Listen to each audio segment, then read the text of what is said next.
دیکھو ایک بات خوب اچھی طرح سمجھ لو، اسلام 1400 سال پہلے مکمل ہو چکا ہے۔ کسی واقعے کی وجہ سے اسلام کو تبدیل نہیں کیا جاتا، بلکہ اسلام کی روشنی میں اس واقعے کے جو تقاضے ہیں ان پر عمل کیا جاتا ہے۔ ہمارے ہاں ہو یہ رہا ہے، واقعات کی بنیاد پہ مسائل نکالے جا رہے ہیں۔ 10 محرم کا دن سیدنا حسین ابن علی رضی اللہ عنہ کی شہادت سے پہلے بھی عظیم تھا، اور سیدنا حسین ابن علی رضی اللہ عنہ کی شہادت کے بعد بھی عظیم دن ہے۔ آج آپ نے ایک نعرہ بہت سنا ہوگا کہ جی اسلام میں فرقہ واریت نہیں ہے، ہم کسی فرقے سے نہیں ہیں۔ میں بار بار کہتا ہوں کہ یہ بڑا خوشنما نعرہ ہے جو سننے میں بہت اچھا لگتا ہے۔ کچھ باتیں سننے کی حد تک بہت اچھی ہوتی ہیں، لیکن پریکٹیکل لائف میں ان کی ویلیو بالکل بھی نہیں ہوتی۔ جب آپ پریکٹیکل لائف میں آتے ہیں تو پھر آپ کو یہ فیصلہ کرنا پڑتا ہے کہ آپ کس فرقے سے تعلق ہے آپ کا۔ آپ سنی ہیں، شیعہ ہیں، معتزلہ ہیں، مرجیہ ہیں، قدریہ ہیں، ناصبیہ ہیں، کیا ہے آپ کا فرقہ؟ یہ کہہ دینا آسان ہے میرا کوئی فرقہ نہیں ہے۔ اس پر سب سے بڑا اشکال یہ ہوتا ہے، یہ میں اس لیے فرقے کی بات کر رہا ہوں کہ آپ کو بھی طے کرنا پڑے گا کہ آپ یا تو شیعہ بن جاؤ بھائی، یا سنی بن جاؤ، ایک طرف ہو جاؤ۔ آپ محرم میں شیعہ بنے ہوئے ہوتے ہیں، رمضان میں سنی بنے ہوئے ہوتے ہیں، ربیع الاول میں بریلوی بنے ہوئے ہوتے ہیں، تو پتہ ہی نہیں چلتا کہ ٹکتا ہی نہیں ہے کسی ایک جگہ۔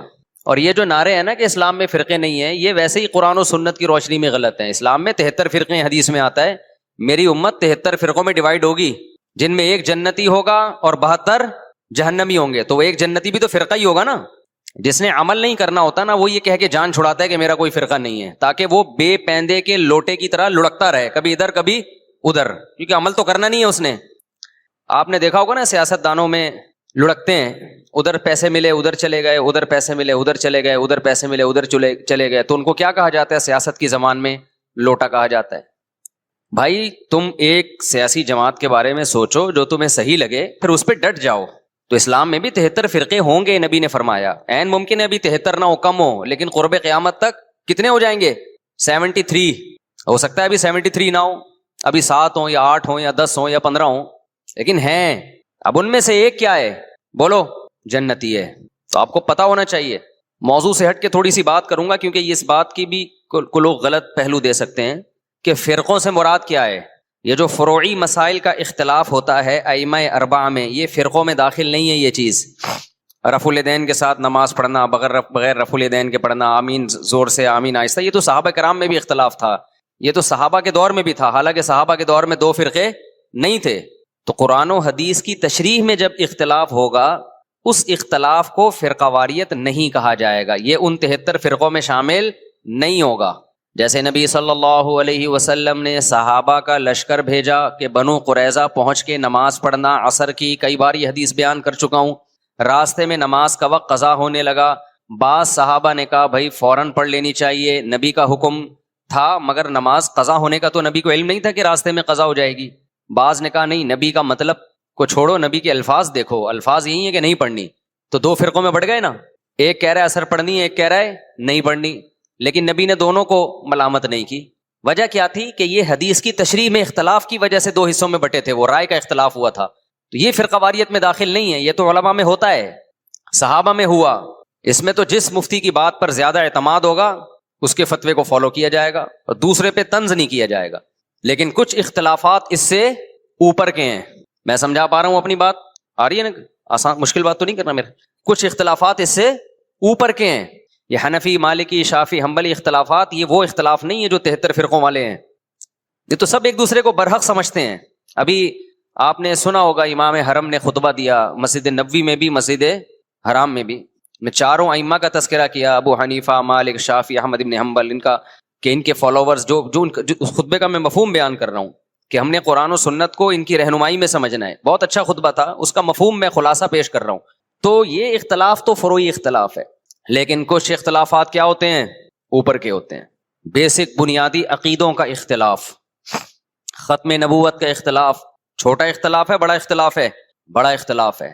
قادیانی بھی اپنے آپ کو مسلمان کہتا ہے اور ہم قادیانی کو مسلمان نہیں مانتے۔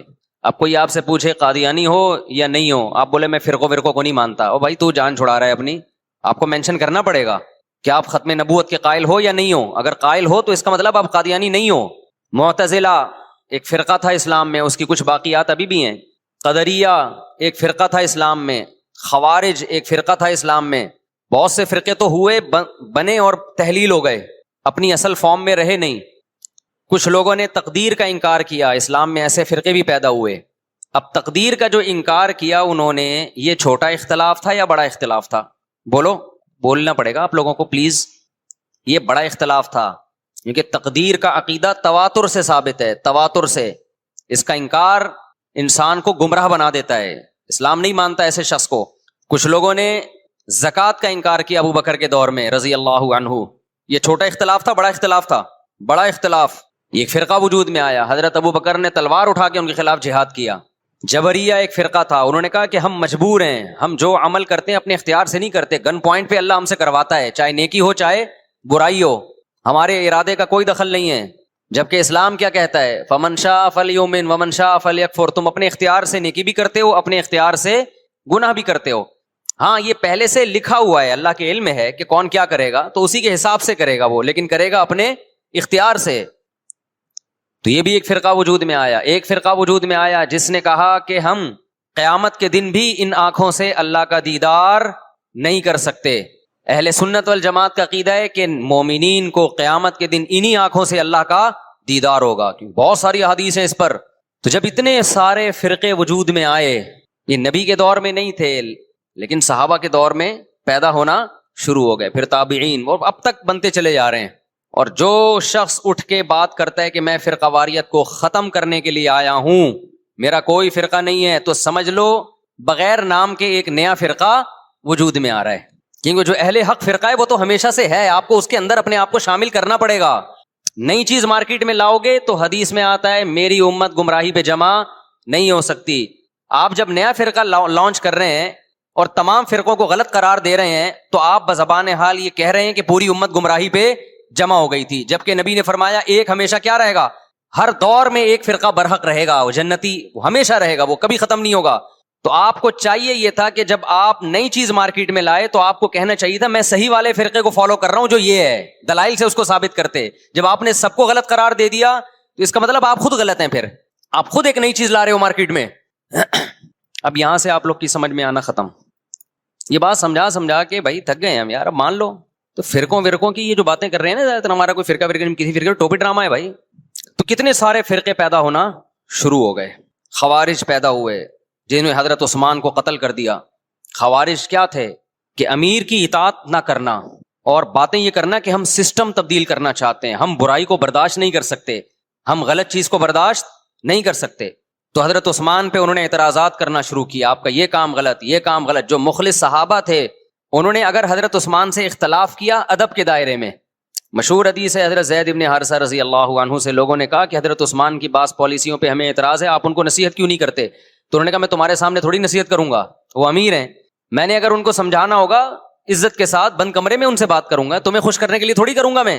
تو یہ وہ لوگ تھے کہ جن کو امیر سے اگر اتفاق ہوتا، امیر سے اگر کسی بات پہ اختلاف ہوتا تو یہ شورش برپا نہیں کرتے، فتنہ نہیں پھیلاتے۔ اور جو فتنہ پرست ہوتے ہیں وہ لوگوں میں جا کے حکومت کے خلاف بغاوت کی ترغیبیں دے رہے ہوتے ہیں، اٹھو تلوار سے ان کو سیدھا کرو۔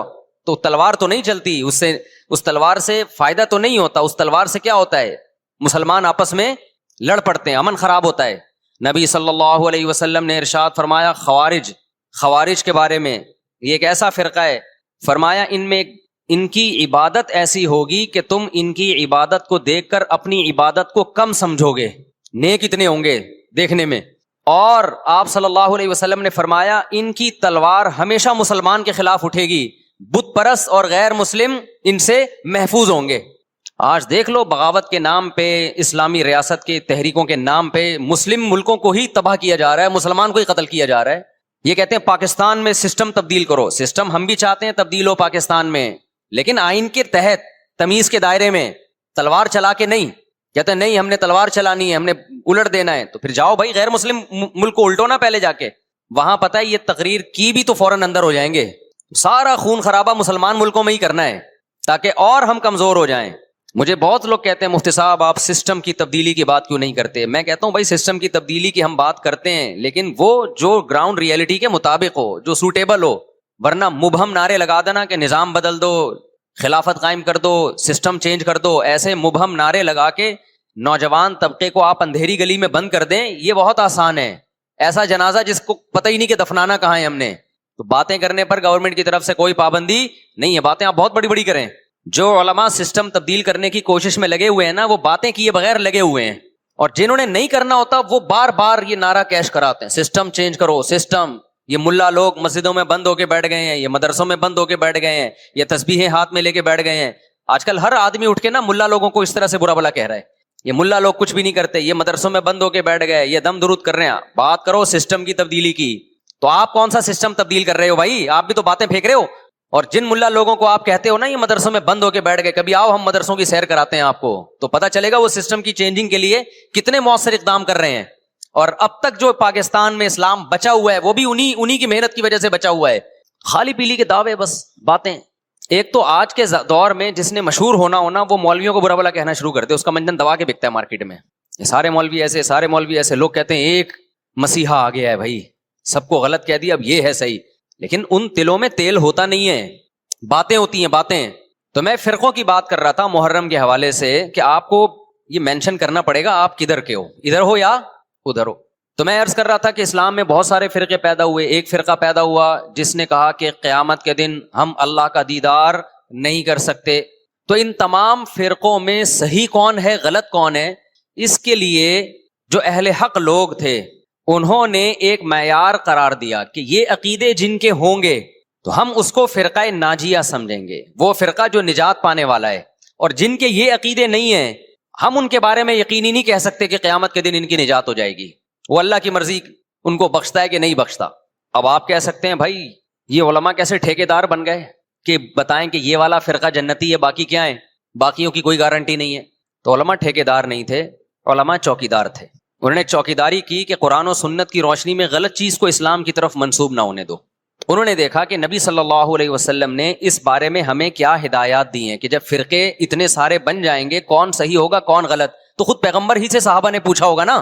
تو ہم اس حدیث پہ دیکھتے ہیں، معیار یہ بنایا. یہاں تک بس آ گئی، یہ بہت امپورٹنٹ بیان ہے، اس کو ہلکا نہ سمجھیں آپ لوگ. پھینکتا رہتا نا میں یہاں بیٹھ کے، آپ واہ واہ کرتے رہتے، واہ واہ واہ واہ، میرا کوئی فرقہ نہیں ہے، میرا کوئی فرقہ نہیں ہے، میں قرآن حدیث کی بات مانتا ہوں. تو قرآن حدیث کا لیبل تو ہر آدمی لگا رہا ہے. جس کے پاس بیٹھ جاؤ قرآنی آیات اور حدیث پڑھے گا اور اپنی مرضی کی تشریح کرنا شروع کر دے گا اس کی. جناب پروفیسر غامدی صاحب بھی قرآن حدیث کی بات کرتے ہیں، رجم کا انکار کرتے ہیں. وہ کہتے ہیں کہ کل آپ کا امتحان ہے تو آج رمضان کا روزہ چھوڑ سکتے ہیں. یہ دعویٰ وہ قرآن حدیث کی روشنی میں کرتے ہیں. آئی بات سمجھ میں؟ جب ان سے کہا جائے قرآن تو کہہ رہا ہے کہ سفر میں آپ نہ چھوڑ سکتے ہو روزہ، اور بیماری میں، پیپر نہ سفر ہے نہ بیماری ہے.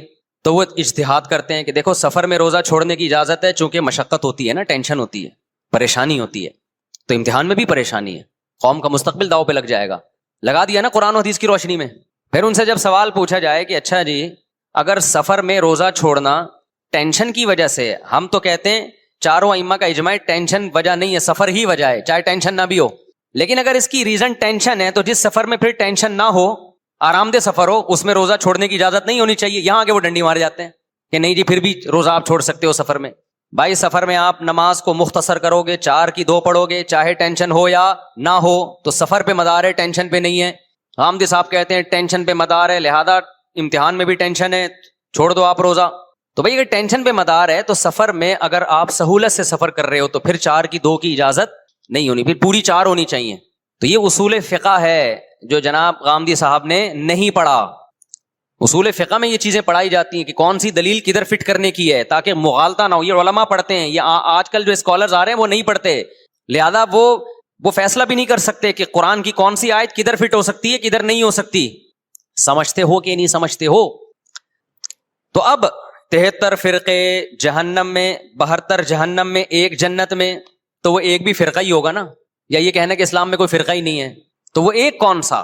نبی صلی اللہ علیہ وسلم سے صحابہ نے پوچھا کون سا جنت میں جائے گا؟ آپ نے فرمایا ما انا علیہ و اصحابی. نام نہیں لیا کہ دیوبندی، بریلوی، اہل حدیث، شیعہ، سنی، رافضی، خوارج، کچھ نام نہیں لیا آپ نے، ورنہ سب وہ نام رکھ لیتے. تو آپ نے فرمایا ما انا علیہ و اصحابی. آپ نے علامت بتائی کہ جس پر میں اور میرے صحابہ. اس حدیث نے دودھ کا دودھ اور پانی کا پانی کر دیا. اس حدیث کی تشریح تو میں کئی بار کر چکا ہوں، لیکن آج محرم کے حوالے سے اس کی تشریح میں کروں گا تاکہ اس حدیث کو ہم محرم پہ فٹ کر سکیں کہ محرم کے معاملے میں ہم صحابہ کے طریقے پر ہیں یا نہیں ہیں. تو ما انا علیہ و اصحابی، آپ صلی اللہ علیہ وسلم نے یہ نہیں فرمایا جو قرآن کے راستے پر ہوگا، اس لیے کہ ہر فرقہ اپنے آپ کو منسوب کس کی طرف کرتا ہے؟ قرآن کی طرف، پھر اس کی تشریح اپنی مرضی سے کرتا ہے، کیونکہ جب اسلام میں فرقہ ہوگا وہ تو نسبت قرآن کی طرف تو کرے گا نا وہ. بھائی اسلام کی طرف نسبت میں پہلی شرط یہ کہ آپ قرآن کو تو مانتے ہو، یہ قرآن ہی کی طرف نسبت نہیں کرے گا پھر تو لوگ ویسے ہی اس کو غیر مسلم سمجھیں گے. اس لیے نبی نے قرآن کا نام نہیں لیا. ما انا علیہ، جس پر میرا عمل. اس سے پتہ چلا قرآن کی ایسی تشریح کرنا جس پر پیغمبر کا عمل نہیں تھا، یہ تشریح معتبر نہیں ہے. آپ آج کل کے خطیبوں کی تقریریں سنو، جو جاہل خطیب ہوتے ہیں، مجمع گرم رکھنے کے لیے قرآن کی آیتوں کے ایسے مفہوم بیان کرتے ہیں جو نہ ہم نے کبھی سنے، نہ ہمارے حاشیے خیال، علماء کے حاشیے خیال میں بھی نہیں گزرے، پتہ نہیں کہاں سے لا رہے ہوتے ہیں ایسی تفسیر. تو نبی نے فرمایا جس پر میرا عمل. لیکن اتنا کافی نہیں ہے، بعض لوگ قرآن اور نبی کے عمل کی ایسی تشریح کریں گے جس کو صحابہ بولو نہیں مانتے، جس پر صحابہ کا عمل نہیں تھا. تو آپ نے فرمایا وہ تشریح ما انا علیہ و اصحابی، جو میرے اور صحابہ کے راستے پر ہوگا، وہ فرقہ کیا ہے؟ جنتی ہے. سمجھتے ہو کہ نہیں سمجھتے؟ اب دیکھیں بڑی زبردست بات ہمارے سامنے آ گئی کہ جو جنتی فرقہ ہے اس کی علامت کیا ہے؟ صحابہ کے راستے کو نہیں چھوڑے گا اور پیغمبر کے راستے کو نہیں چھوڑے گا. دیکھے گا پیغمبر کی کیا تعلیمات اور صحابہ نے اس پر کیسے عمل کیا. علماء نے کہا کہ جس میں یہ علامتیں پائی جائیں گی اس کا مطلب وہ فرقہ ناجیہ ہے، ناجیہ نجات یافتہ. تو علماء نے اس کو ایک نام بھی دے دیا، یہ اس علامت کی بیس پہ یہ نام علماء نے دیا تاکہ نام سے پہچان ہو جائے کہ اس حدیث کے معیار پہ یہ فرقہ اترتا ہے یا نہیں اترتا. تو حدیث میں دو چیزوں کا ذکر تھا، ایک سنت اور ایک صحابہ. تو صحابہ کے لفظ کو جماعت سے تعبیر کیا، یعنی اجماع صحابہ، کہ صحابہ کا جو اجماع ہے نا اس کے خلاف نہ ہو، صحابہ کے راستے سے نہ ہو، اس کو الجماع کہا گیا. اور نبی کے طریقے کو سنت کہا گیا. تو اس لیے اس فرقے کا نام جو نجات یافتہ تھا اسلاف نے نام رکھا اہل السنت والجماعہ. کھوپڑی شریف میں بات آ گئی، اہل سنت والجماعت جو حدیث کو بھی مانتے ہیں اور صحابہ کو بھی مانتے ہیں. لیکن ظلم یہ ہوا کہ بہت سے لوگ جو نہ سنت کو مانتے نہ صحابہ کو مانتے، انہوں نے اپنا نام اہل سنت والجماعت رکھ لیا، حالانکہ نام میں کچھ نہیں رکھا. اصل کیا ہونا چاہیے؟ کام وہ ہونا چاہیے جو سنت اور جماعت کے مطابق ہو. تو اب یہ نہیں کہ جو فرقہ بھی اہل سنت والجماعت کا لیبل لگا کے آ جائے آپ نے اس کو جنتی ماننا شروع کر دینا. نا نا نا نا نا، آپ نے علامت دیکھنی ہے کہ اس میں اہل سنت والجماعت والی علامتیں پائی جاتی ہیں، وہ عقیدے ہیں جو اہل سنت والجماعت کے ہیں، پھر تو ہم مانیں گے، ادروائز اس کو ہم فرقہ ناجیہ میں نہیں مانیں گے. بات آ رہی ہے سمجھ میں کہ نہیں آ رہی ہے؟ تھوڑی علمی پیچیدہ بحث ہو گئی میرا خیال ہے آج. یہ فرقہ واریت نا ایک بڑا ٹاپک بن چکا ہے، ہر آدمی فرقہ واریت کے نام پہ منجن بیچ رہا ہے کہ میں فرقہ واریت نہیں مانتا، میں یہ مانتا ہوں. ابے تم بس کر دو یار، بس کرو. آپ باتیں کرنے پر گورنمنٹ کی طرف سے کوئی پابندی نہیں ہے، پریکٹیکل لائف میں نہیں چلتا یہ سب کچھ. تو جو اہل سنت والجماعت سچی مچی کے تھے، اب اہل سنت والجماعت میں بھی ہر آدمی اہل سنت والجماعت بنا ہوا ہے. اہل سنت والجماعت کی جو شارٹ فارم اردو میں آئی اس کو سنی کہا گیا، سنت سے نکلا یہ لفظ. اس کو کیا کہا گیا؟ بولو نا کیا ہو گیا؟ سنی.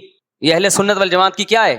کیونکہ اتنا ٹائم نہیں تھا پاکستانیوں کے پاس کہ وہ اتنا لمبا نام لیتے اہل سنت والجماعت، تو انہوں نے اس کو کیا کہنا شروع کر دیا؟ وی آر سنی. تو ہم کیا ہیں بھائی؟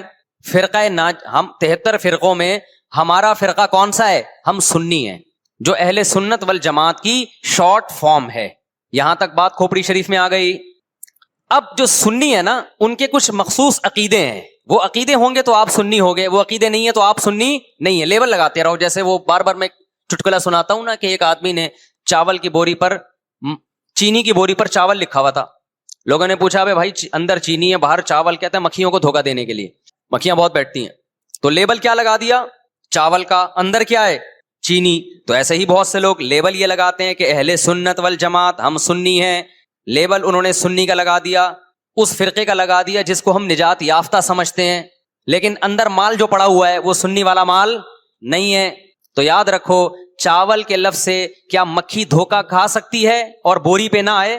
تو کیا سنی کے لفظ سے فرشتے دھوکہ کھا سکتے ہیں؟ یہ معاذ اللہ اللہ دھوکہ کھا سکتا ہے جبکہ اندر مال سنی والا نہیں ہو؟ یہ ہو سکتا ہے کیا؟ تو اس لیے میں کہتا ہوں آپ ایک چیز ہو جاؤ، یا سنی ہو جاؤ یا شیعہ ہو جاؤ یا کچھ اور ہو جاؤ. کبھی ادھر جا رہا ہے کبھی ادھر جا رہا ہے، کبھی ادھر لڑک رہا ہے. محرم میں شیعہ بن رہا ہے، ربیع الاول میں بریلوی بن رہا ہے، رمضان میں انسان کا بچہ بنتا ہے. میں یہ نہیں کہہ رہا کہ بریلوی انسان کے بچے نہیں ہیں، یعنی رمضان میں ایسا لگے گا جیسے بہت نیک آدمی، تراویح میں پہلے 3 دن دیکھو نا آپ. ابھی تو میں یہ بات ہی نہیں کر رہا کون جنتی کون جہنمی کون غلط کون صحیح, ابھی تو میں صرف یہ بتا رہا ہوں کہ اسلاف نے 73 فرقوں میں سے جو ایک جنتی ہوگا اس کو ایکسپلین کیسے کیا ہے. اگر بریلوی اس پہ پورے اترتے ہیں تو بھائی وہ جنتی ہیں, میں کسی کو جہنمی جنتی نہیں کہہ رہا, میں تو ایک کرائٹیریا بتا رہا ہوں. ہو سکتا ہے میں نہ اترتا ہوں, بریلوی بھائی پورے اترتے ہوں, شیعہ لوگ پورے اترتے ہوں, کسی ایک کو میں یقینی طور پہ نہ جنتی کہہ رہا ہوں نہ جہنمی. میں تو کہہ رہا ہوں کہ آپ فیصلہ کرو کہ آپ ادھر ہو یا ادھر ہو, درمیان میں نہ لٹکو. ایسا نہیں ہو سکتا ایک ٹانگ جہنم میں ایک ٹانگ جنت میں آپ کی, یا تو پورے ادھر جاؤ گے یا پورے ادھر جاؤ گے. کھوپڑی شریف میں بات آ رہی ہے کہ نہیں آ رہی ہے؟ تو نبی صلی اللہ علیہ وسلم نے فرمایا جنتی فرقے کی علامت ما انا علیہ و اصحابی, جس پر میں اور میرے صحابہ ہوں. اب نبی اور نبی کے صحابہ کس طریق پر تھے, کس ٹریک پر تھے, اس کو امام طحاوی رحمہ اللہ تعالی جو حنفیہ میں بہت بڑے محدث گزرے ہیں, امام ابو حنیفہ کے شاگردوں کے شاگردوں کے شاگردوں میں تھے, انہوں نے اس دور میں ایک کتاب لکھی عقیدہ طحاویہ کے نام سے, اور اس میں اہل سنت والجماعت کے عقائد اور ان کی بنیادی عقیدوں کو ایکسپلین کیا. ایک متن لکھا جو پوری دنیا میں مانا گیا, اور پوری دنیا کے علماء کا اتفاق ہوا کہ اہل سنت والجماعت میں داخل ہونے کے لیے ان عقیدوں کا ہونا ضروری ہے. اہل حدیث نے بھی مانا اس کو, اب اہل حدیث کی یونیورسٹی میں پڑھایا جاتا ہے, حنفیوں نے بھی مانا, مالکیوں نے بھی مانا, شافعیوں نے بھی مانا, حنبلیوں نے بھی مانا, سعودی عرب کی یونیورسٹی میں بھی پڑھائی جاتی ہے. وہ لکھنے والے اگرچہ حنفی تھے لیکن وہ جو عقیدے تھے وہ سب کے ہیں. وہ اس سے اہل سنت غیر اہل سنت سے کیا ہو رہے تھے, ان میں فرق ہو رہا تھا. سمجھتے ہو کہ نہیں سمجھتے؟ اس کتاب کا نام کیا ہے؟ العقیدۃ الطحاویہ. وہ کتاب جو لکھی گئی ہے نا, پوری دنیا نے اس لیے مانی کہ اس میں ہر عقیدے میں قرآن اور سنت اور اجماع صحابہ, ان 3 کو بنیاد بنایا گیا ہے. قرآن سے ہو, اور قرآن کی ایسی تشریح جو حدیث مانتی ہو, اور قرآن اور حدیث کی وہ تشریح جو صحابہ مانتے ہوں. لہذا اس وقت پوری دنیا میں جو اہل حق علماء تھے ان کا اتفاق ہو گیا, اور اب تک یہ اتفاق چلا آ رہا ہے کہ جو ان عقیدوں سے ہٹے گا وہ یا تو قرآن کے راستے پر نہیں ہے, یا نبی کے راستے پر نہیں ہے, یا صحابہ کے راستے پر نہیں ہے. اٹ مینس کہ وہ اہل سنت والجماعت سے خارج ہے. خارج کہہ کے ہم اس کو کافر نہیں کہہ رہے, کافر کہنا نہ کہنا یہ ایک الگ بحث ہے. کچھ کافر ہے کچھ کافر نہیں ہے, لیکن وہ نجات یافتہ فرقوں میں نہیں ہے. بہرحال وہ اس فرقے میں نہیں ہے جس کی نبی صلی اللہ علیہ وسلم نے جنت میں جانے کی گارنٹی لی ہے. سمجھتے ہو کہ نہیں سمجھتے ہو؟ اب ان عقیدوں میں کیا ہے بھائی, وہ یہ کہ اہل سنت والجماعت جب بھی کوئی مسئلہ نکالیں گے اس کی بنیاد 4 چیزیں ہوں گی: قرآن, حدیث, اجماع امت. یعنی ایسی تشریح کبھی نہیں کی جائے گی قرآن و سنت کی جو امت کے اجماع کے خلاف ہو, کیونکہ امت حدیث میں بہت دفعہ یہ ہے کہ امت گمراہی پہ جمع نہیں ہو سکتی. آپ ایسی تشریح کسی حدیث کی کر رہے ہیں جو کوئی بھی نہیں مانتا اب تک, اس کا مطلب آپ گمراہی پھیلا رہے ہیں. اور چوتھی چیز ہے قیاس. بعض مسائل قرآن و حدیث میں واضح نہیں ہیں لیکن قرآن اور حدیث میں ان کی طرف اشارے ہیں, تو مجتہد کیا کرتا ہے کہ وہ قرآن و حدیث کے ان معنی اور مضمون میں غوطے لگا کے وہ مسائل کا استنباط کرتے ہیں, زمانے کے حساب سے نئے نئے مسائل اخذ کرتے ہیں. سمجھتے ہو کہ نہیں سمجھتے؟ تو 4 اصول اہل سنت والجماعت کے: قرآن سے مسئلہ نکالا جائے گا, حدیث سے نکالا جائے گا, اجماع امت سے, اور چوتھے نمبر پہ قیاس سے. اب میں آتا ہوں اصل ٹاپک کی طرف. یہ تو پوری تمہید تھی نا. اس بات میں 2 رائے نہیں ہو سکتی کہ سیدنا حسین رضی اللہ تعالی عنہ کو جو کربلا میں شہید کیا گیا یہ کائنات کا بدترین ظلم تھا. جس نے آپ کی گردن مبارک پہ تلوار رکھی اس کی بدبختی میں 2 رائے نہیں ہو سکتی. بہت ہی کوئی شقی اور بدبخت جو نواسہ رسول صلی اللہ علیہ وسلم کے قتل کی طرف بڑھا, بہت ہی کوئی بدبخت اور بدنصیب جو کوفہ کے گورنر ابن زیاد کے کہنے پر نواسہ رسول سے لڑنے کے لیے نکلا, جو اس ظلم کو ظلم نہیں مانتا, وہ بھی اپنے آپ کو جہنم میں جانے کے لیے تیار کر رہا ہے. پھر کربلا میں ایک بڑا ظلم یہ ہوا کہ صرف سیدنا حسین ابن علی کو شہید نہیں کیا گیا, آپ کے ساتھ جتنے مرد تھے سب کو شہید کر دیا گیا. لیکن ہمیں پیغمبر صلی اللہ علیہ وسلم اور صحابہ کی سیرت میں کیا ملتا ہے؟ میں ایک آیت سے آپ کو سمجھاتا ہوں. مشرکین مکہ حضرت ابراہیم علیہ الصلاۃ والسلام کے نسب میں ہونے پر اور آپ سے محبت پہ بڑا فخر کیا کرتے تھے کہ ہم ابراہیم کی اولاد میں ہیں, ہم ابراہیم کے دین پہ ہیں. اللہ نے کیا فرمایا رسول اللہ صلی اللہ علیہ وسلم سے کہ ان اول الناس بابراہیم للذین اتبعوہ, اے نبی آپ ان سے کہہ دیجئے ابراہیم سے محبت کے خالی پیلی کے دعوے مقبول نہیں ہیں، ابراہیم کے زیادہ حقدار وہ ہیں جو ابراہیم علیہ السلام کی اتباع کرتے ہیں، اور یہ پیغمبر اور صحابہ یہ ابراہیم علیہ السلام کے دین کو فالو کرتے ہیں، اور تم ابراہیم کے دین کو فالو نہیں کر رہے، ان سے محبت کے دعوے دار ہو۔ تو خالی محبت کے دعوے داری اللہ کے ہاں مقبول نہیں ہے، اللہ کے ہاں وہ محبت کی دعوے مقبول ہیں جس میں آپ محبوب کو فالو کر رہے ہوں۔ سیدنا حسین ابن علی رضی اللہ تعالی عنہ جو جنت کے جوانوں کے سردار ہیں، آپ سے محبت کا دعویٰ اس وقت مقبول ہوگا جب آپ سیدنا حسین کی سیرت کو فالو کریں گے۔ رونا پیٹنا ماتم کرنا یہ سیدنا حسین اور اہل بیت کی سیرت نہیں ہے۔ صبر کرنا، ظالم کے سامنے ڈٹ جانا، جان کے خوف سے اپنی پالیسیوں سے پیچھے نہ ہٹنا، یہ سیدنا حسین ابن علی رضی اللہ عنہ کی سیرت ہے جو آج ہمیں کہیں بھی نظر نہیں آتی۔ تو ہم نے بھائی دیکھنا ہے صحابہ کا طرز عمل کیا تھا۔ آپ بتاؤ صحابہ کو سیدنا حسین سے محبت تھی یا نہیں تھی؟ کیا غم کا پہاڑ ٹوٹا ہوگا جب اطلاع ملی ہوگی کہ سیدنا حسین ابن علی اور آپ کے اصحاب اور اہل بیت کو سب کو کربلا میں شہید کر دیا گیا ہے، کیا قیامت گزری ہوگی۔ کوفہ سے ایک شخص آیا نا عبداللہ بن عمر سے پوچھنے لگا جو مارنے پر دم کا مسئلہ، انہوں نے فرمایا تم نے پیغمبر کے نواسے کو قتل کر دیا اور مسئلہ یہ پوچھ رہے ہو کہ جو مارنے پر دم آئے گا کہ نہیں آئے گا۔ ایک طرف تم نے پیغمبر کے نواسے کو قتل کر دیا کربلا میں، اور اب ہم سے آ کے مسئلہ پوچھتے ہو جو مارنا جائز ہے یا نہیں ہے۔ صحابہ کے ہاں یہ غم کم غم نہیں تھا۔ دیکھو حضرت معاویہ رضی اللہ تعالی عنہ کے ہاتھ پہ بھی حضرت حسین نے بیعت نہیں کی، لیکن بغاوت بھی نہیں کی۔ کیوں؟ بغاوت سے فتنے کا اندیشہ تھا۔ حضرت حسن جو حضرت حسین کے بڑے بھائی تھے، انہوں نے سیدنا معاویہ رضی اللہ تعالی عنہ کے ہاتھ پہ بیعت کی اور اس اختلاف کو ہمیشہ کے لیے اپنی کوشش کے مطابق ہمیشہ کے لیے ختم کر دیا۔ ختم ہوا نہیں ہوا ایک الگ بحث ہے، لیکن حضرت حسن کا مقصد کیا تھا کہ مسلمانوں کی دو جماعتوں کو میں آپس میں لڑتا ہوا نہیں دیکھ سکتا۔ لوگوں نے کہا آپ خلافت کے حقدار ہیں، آپ نے فرمایا میں دستبردار ہوتا ہوں سیدنا معاویہ کے حق میں۔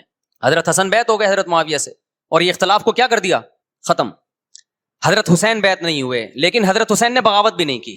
ہر ایک کی اپنی رائے تھی، حضرت حسن کی اپنی رائے تھی، ان کا خیال تھا کہ بیعت ہونا مسلمانوں کے لیے زیادہ مفید ہے، ایک پاورفل حکومت ہوگی، ایک طاقتور ریاست ہوگی، ورنہ لڑتے رہیں گے آپس میں۔ حضرت حسین کا موقف یہ تھا کہ میں بغاوت تو نہیں کروں گا لیکن بیعت بھی نہیں ہوں گا، کیونکہ اگر بیعت ہو گیا تو اس سے جو خلفائے راشدین کے دور میں جو خلیفہ کی سلیکشن کا طریقہ تھا وہ طریقہ ختم ہو جائے گا، تو میں اگر اس طریقے کو نہیں لا سکتا تو اس کے خلاف کو پروموٹ بھی نہ کروں میں۔ یہ بھی ایک رائے تھی، میں سمجھا پا رہا ہوں اپنی بات؟ بھائی رائے کا اختلاف ہوتا ہے نا۔ نبی صلی اللہ علیہ وسلم نے فرمایا اذا اجتہد المجتہد فإن اصاب فلہ اجران وإن اخطأ فلہ اجر واحد۔ جب کوئی مجتہد اللہ کی رضا کو سامنے رکھ کے اجتہاد کرتا ہے، صحیح اور غلط کا فیصلہ کرنے بیٹھتا ہے، رائے یعنی اس کا مقصد اللہ کی رضا ہو، تو اگر وہ درست نتیجے پہ پہنچے تو 2 ثواب، غلط نتیجے پہ پہنچے تو بھی 1 نیکی اس کو ملتی ہے، اس لیے کہ اس کے بس میں جو خیر خواہی کے لیے جو تھا وہ اس نے کر دیا۔ رائے کا اختلاف ہوتا ہے۔ تو حضرت حسن رضی اللہ تعالیٰ عنہ بیعت ہوئے حضرت معاویہ کے ہاتھ پہ، سیدنا حسین نہ بیعت ہوئے اور نہ آپ نے بغاوت کی، خاموشی اختیار کی۔ حضرت معاویہ رضی اللہ تعالیٰ عنہ نے سیدنا حسین کو تلوار کی زور سے بیعت پر مجبور نہیں کیا، بلکہ نواسہ رسول کا خیال کیا اور وصیت بھی کی لوگوں کو۔ لیکن جب حضرت معاویہ کے بعد یزید جانشین ہوا، اس کی سب سے بڑی غلطی یہ تھی کہ اس نے نواسہ رسول صلی اللہ علیہ وسلم اور آپ کے ساتھ جو چند اہل بیت اور چند صحابہ تھے، اس وقت بھی حضرت حسین نیوٹرل تھے، نہ حضرت حسین نے بغاوت کا ارادہ کیا اور نہ بیعت کرنے کا ارادہ کیا۔ یزید ابن معاویہ کو چاہیے تھا کہ سیدنا حسین رضی اللہ عنہ کو اپنے حال پہ چھوڑ دیتا، اپنے والد کی طرح۔ حضرت حسین رضی اللہ تعالیٰ عنہ کو جب کوفہ سے خطوط آئے، یہ میں وضاحت اس لیے کر رہا ہوں کہ حضرت حسین بغاوت کے لیے نہیں نکلے تھے، اس مسلمان حاکم کے خلاف بغاوت کے لیے نہیں نکلے تھے، کیونکہ رسول اللہ صلی اللہ علیہ وسلم کی بہت ساری صحیح حدیث ہے اس بارے میں کہ جو باغی ہے، جو ریاست کے خلاف بغاوت کرتا ہے، اس کو نبی صلی اللہ علیہ وسلم نے اس عمل کو پسند نہیں کیا۔ تو حضرت حسین رضی اللہ تعالیٰ عنہ کو کوفہ سے خطوط آئے کہ یہاں سارے کے سارے لوگ آپ کے ہاتھ پہ بیعت کرنے کے لیے تیار ہیں۔ ظاہر ہے جب کسی علاقے کے لوگ دارالخلافہ ہو اور سب بیعت ہونے کے لیے تیار ہوں تو پھر آپ کا جانا یہ بغاوت کا عمل نہیں کہلاتا۔ حضرت حسین رضی اللہ تعالیٰ عنہ اہل بیت کے ساتھ نکلے، کربلا میں جب پہنچے، مشہور واقعہ آپ 20 دفعہ سن چکے ہیں، وہاں جا کے آپ کو اطلاع ہوئی کہ وہ خبر غلط تھی اور عبید اللہ بن زیاد نے ایک پورا لشکر بھیجا سیدنا حسین رضی اللہ تعالیٰ عنہ کو مجبور کرنے کے لیے کہ میرے ہاتھ پہ آپ زبردستی بیعت ہو جائیں۔ حضرت حسین رضی اللہ تعالیٰ نے مطالبے رکھے کہ یا تو مجھے واپس جانے دیا جائے، اور اگر بیعت کرنا ہی ہے تو میں دمشق میں امیر کے ہاتھ پہ جا کے بیعت کروں گا. بہت معقول مطالبے تھے یہ. میرا مقصد ابھی کربلا کا واقعہ بیان کرنا نہیں ہے، اس پہ بہت کچھ کہا جا چکا ہے، خود میرا بھی بیان اس پہ تفصیل سے ہو چکا ہے. اس کے بعد بھی سیدنا حسین رضی اللہ تعالیٰ عنہ کو مجبور کرنا کہ عبید اللہ بن زیاد جو بدبخت انسان جو قاتل تھا اہل بیت کا، اسی کے ہاتھ پہ لازمی بیعت ہوں، جبکہ وہ امیر بھی نہیں ہے، وہ گورنر ہے ایک علاقے کا. تو نواسہ رسول کا خیال نہ کرنا یہ بدترین ظلم تھا جو اس وقت حکومت سے ہوا ہے. حضرت حسین رضی اللہ تعالیٰ عنہ، دیکھو نبی صلی اللہ، آج ہم دیکھتے ہیں کہ جو بڑا آدمی ہوتا ہے نا اس کی قربانیاں ہوتی ہیں، اس کی بڑی بڑی قربانیاں ہوتی ہیں. چھوٹے اپنے بڑوں کی قربانیوں کو کیش کراتے ہیں. آپ نے دیکھا ہوگا فلاں نے بڑی قربانیاں دی اور بچے موج کر رہے ہیں، دیکھا نا آپ نے. لیکن اللہ تعالیٰ نے رسول اللہ صلی اللہ علیہ وسلم کے نسب کو اس سے محفوظ کیا. ہمارے نبی کے 2 بیٹے حسن حسین، آپ کی نسل حضرت فاطمہ سے چلی ہے، دونوں شہید ہوئے ہیں. اس میں بہت بڑی حکمت تھی کہ پیغمبر صلی اللہ علیہ وسلم نے سب سے پہلے تربیت اپنے گھر والوں کی ہے. آج لوگ باہر فنٹر بنے ہوئے ہوتے ہیں، تبلیغیں کر رہے ہوتے ہیں، اپنے گھر کی ان کو پرواہ نہیں ہوتی. نبی صلی اللہ علیہ وسلم نے سب سے پہلے جو تربیت کی ہے کس کی ہے؟ حضرت حسن اور حسین کی ہے. تو جب کربلا میں آپ کو چاروں طرف سے گھیر لیا گیا اور آپ کو مجبور کیا گیا کہ آپ نے ابن زیاد کے ہاتھ پہ بیعت کرنا ہے، تو آپ نے اس ذلت کو گلے لگانے سے انکار کر دیا. آپ کو 100% یقین تھا کہ اتنے بڑے لشکر کے سامنے میں ٹھہر نہیں سکتا، اسباب کی دنیا میں فتح کی امید نہیں ہے. لیکن حضرت حسین رضی اللہ تعالی عنہ نے لڑنے کا فیصلہ کر کے اور شہادت کو قبول کرنے کا فیصلہ کر کے ابن زیاد اور اس زمانے کے حکمران جو اس قتل پہ راضی تھے، قیامت تک کے لیے ان پہ لعنت کے سلسلے کا دروازہ کھول دیا. بعض دفعہ اللہ بھی یہ چاہتے ہیں کہ بدبختوں کو ڈھیل ملے تاکہ ان کا جرم سنستدرجہم من حیث لا یعلمون. قرآن کہتے ہیں ہم ان کو ڈھیل دیں گے، ان کو برائی میں ہم آگے بڑھنے دیں گے، ایسے بڑھنے دیں گے کہ ان کو خود بھی پتہ نہیں چلے گا، تاکہ قیامت کے دن ان کا عذاب ان کو کئی گنا بڑھا کر دیا جائے. اب میرے بھائی ہمارے لیے کیا سبق ملتا ہے؟ جب یہ واقعہ ہوا عالم اسلام میں کوہرام مچ گیا، لیکن کیا اس واقعے کے بعد اہل بیت کی جو مقدس اور پاکیزہ عورتیں تھیں، کیا انہوں نے نوحہ کیا یا صبر کیا؟ آپ کا ضمیر کیا کہتا ہے؟ انہوں نے نوحے پڑے ہوں گے یا صبر کیا ہوگا؟ بولو بھائی. صبر کیا. عبداللہ بن عمر رضی اللہ تعالیٰ عنہ جو کوفہ والوں کو ملامت کیا کرتے تھے کہ تم جو مارنے کے مسئلے ہم سے پوچھتے ہو، تم نے حسین کا قتل کر دیا، تو یہ حضرت ابن عمر نے اسی لیے کہا نا کہ آپ کو اس کا غم ہوا تھا. تو ابن عمر کا عمل کیا تھا؟ کیا انہوں نے ماتم کیا؟ کیا انہوں نے چھروں سے اپنے آپ کو مارا؟ حضرت حسین کا قتل بھی ظالمانہ، اور اس سے پہلے سیدنا عثمان کا قتل بھی ظالمانہ. اگر نوحہ یا ماتم جائز ہے تو حضرت عثمان کی شہادت کے دن بھی جائز ہے، حضرت حسین کی شہادت کے دن بھی جائز ہے. اور اگر ناجائز ہے تو جیسے عثمان کی شہادت کے دن ناجائز، حسین کی شہادت کے دن بھی ناجائز ہے.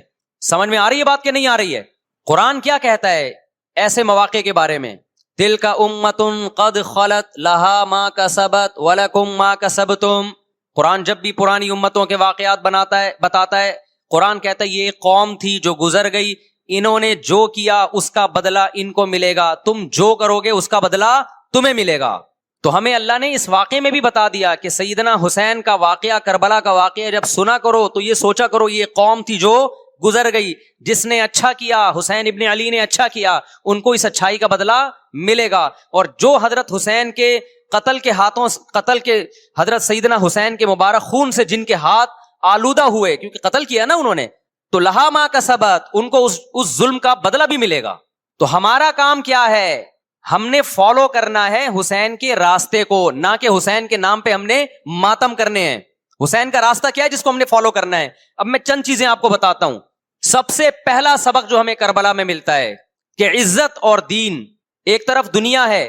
دیکھو اگر حضرت حسین رضی اللہ تعالیٰ عنہ ابن زیاد کے ہاتھ پہ جا کے بیعت ہو جاتے، آپ کیا سمجھتے ہو بے تحاشا مال و دولت حضرت حسین پہ خرچ نہیں کرتا کیا وہ؟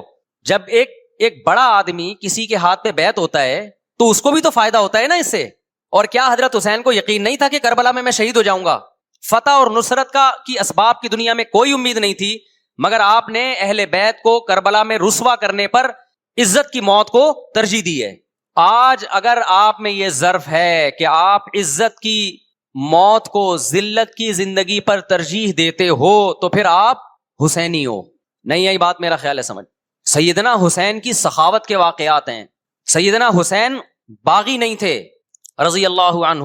پھر جو اہل بیت کا طرز عمل کیا تھا، محرم میں کیا کیا ہو رہا ہے میں آپ کو بتاتا ہوں. ان میں سے کوئی بھی عمل نہ ہمیں قرآن سے ملتا ہے نہ صحابہ سے ملتا ہے ہمیں. تو ما انا علیہ و اصحابی جو جنتی فرقہ ہوگا اس کی جو علامتیں ہیں، تو جب آپ ان علامتوں کے خلاف چلو گے، صحابہ اور تابعین کو فالو نہیں کرو گے، تو آپ پھر اپنے آپ کو سنی کہنا چھوڑ دو. آپ بتاؤ مجھے اسلام میں کوئی مہینہ منحوس ہے؟ بولو نا، کوئی مہینہ منحوس ہے؟ تو آپ محرم کو منحوس کیوں کہتے ہو؟ لوگ مجھے کہتے ہیں مفتی صاحب فرقہ واریت پھیلا رہے ہیں. دیکھو فرقہ واریت جب پھیلا رہا ہوں جب میں کسی فرقے کے خلاف آپ کو کر رہا ہوں. میرے بیان شیعہ لوگ بھی سنتے ہیں، ملتے بھی ہیں، بہت دفعہ ایئرپورٹ پہ ملاقات ہوئی، بڑی عزت سے ملے، میں شیعہ ہوں لیکن آپ سے محبت کرتا ہوں. یہاں مسجد میں بھی آتے ہیں، میں نے کبھی کسی پہ طنز نہیں کیا. اس لیے میں بار بار کہتا ہوں جو شیعہ کا مذہب ہے اس کو کرنے دو. وہ سبیلے لگاتے ہیں، آپ ان کو مت چھیڑو، جا کے تنگ نہ کرو ان کو. وہ ماتم کرتے ہیں، آپ ان کو مت چھیڑو. وہ نوحے کرتے ہیں، وہ نوحے پڑھتے ہیں، آپ ان کو مت چھیڑو. لیکن آپ اپنی پوزیشن واضح کرو کہ آپ شیعہ ہو یا آپ سنی ہو. آپ تو ایک طرف ہو جاؤ نا. محرم میں اگر آپ مرثیے لگا کے گھوم رہے ہو گاڑیوں میں، اٹ مینز آپ سنی نہیں ہو. آپ نبی صلی اللہ علیہ وسلم کی حدیث ہے ہمارے پاس، ہم اہل سنت والجماعت ہیں، ہم سنت کو فالو کرتے ہیں. تو سنت کیا کہتی ہے؟ میتوں پہ گریبان چاک کرنا، میتوں پہ چیخو پکار کر کے رونا. آپ نے فرمایا لیس منا، وہ ہم میں سے نہیں ہے. اور اس عمل پہ آپ صلی اللہ علیہ وسلم نے لعنت فرمائی ہے. لوگ کہتے ہیں حسین کی یاد میں رونا نبی کی سنت ہے. نبی صلی اللہ علیہ وسلم کو جب جبریل نے بتایا کہ حسین شہید ہوں گے، آپ روئے، اس لیے کہ اس وقت آپ کو یہ خبر ملی تھی. لیکن کیا ہر محرم میں آپ نے رونے کا پروگرام کیا ہے یا صحابہ کو بیٹھ کے باقاعدہ رلایا ہے آپ نے؟ کیا ہو گیا بھائی؟ آپ کو بھی جب کربلا کا واقعہ کی خبر ملی آپ کی آنکھوں میں آنسو آ جائے، یہ نیچرل ہے، یہ حسین سے محبت کی علامت. لیکن ہر محرم میں باقاعدہ بٹھا کے رونے کا پروگرام کرنا یہ حسین سے محبت کی علامت نہیں ہے، بلکہ شریعت میں ناجائز ہے یہ غموں کو بڑھانا. یہ کہاں سے جائز ہو گیا؟ حضرت عثمان بھی تو شہید ہوئے تھے، نبی صلی اللہ علیہ وسلم کے داماد تھے. ان کی یاد میں آپ رونے کو سنت کیوں نہیں کہتے؟ ہماری نظر میں حسین کا قتل بھی بہت بڑا ظلم اور سیدنا عثمان کا قتل بھی بہت بڑا ظلم تھا. دونوں مظلوم تھے، دونوں مظلوم شہید تھے. ہمیں دونوں کی شہادت پہ غم ہے، لیکن اب اس غم کو مناتے نہیں ہیں. اسلام میں غم منانا سنت نہیں ہے. دیکھو جعفر طیار رضی اللہ عنہ، نبی کے چچا زاد بھائی، اہل بیت، جب آپ صلی اللہ علیہ وسلم نے ان کو لڑائی کے لیے میدان جنگ میں بھیجا، رومیوں سے لڑائی تھی. حضرت جعفر طیار کی 4 بیویاں تھیں. جب نبی صلی اللہ علیہ وسلم مسجد نبی میں بیٹھے، آپ کو فرشتوں نے اطلاع دی کہ جعفر طیار شہید ہو گئے. آپ صلی اللہ علیہ وسلم کی آنکھوں سے آنسو. یہ آنسو اس وقت نکلے جب عین شہادت کی اطلاع ملی ہے. اس وقت آنسوؤں کا نکلنا محبت کی علامت ہے. آپ نے صحابی رسول کو بھیجا کہ جاؤ آپ کی زوجات کو، بیویوں کو جا کے خبر دو کہ جعفر طیار شہید ہو گئے. کیا قربانی تھی صحابہ کی. آپ دیکھو ایسے جوان تھے جعفر طیار، خوبصورت جوان.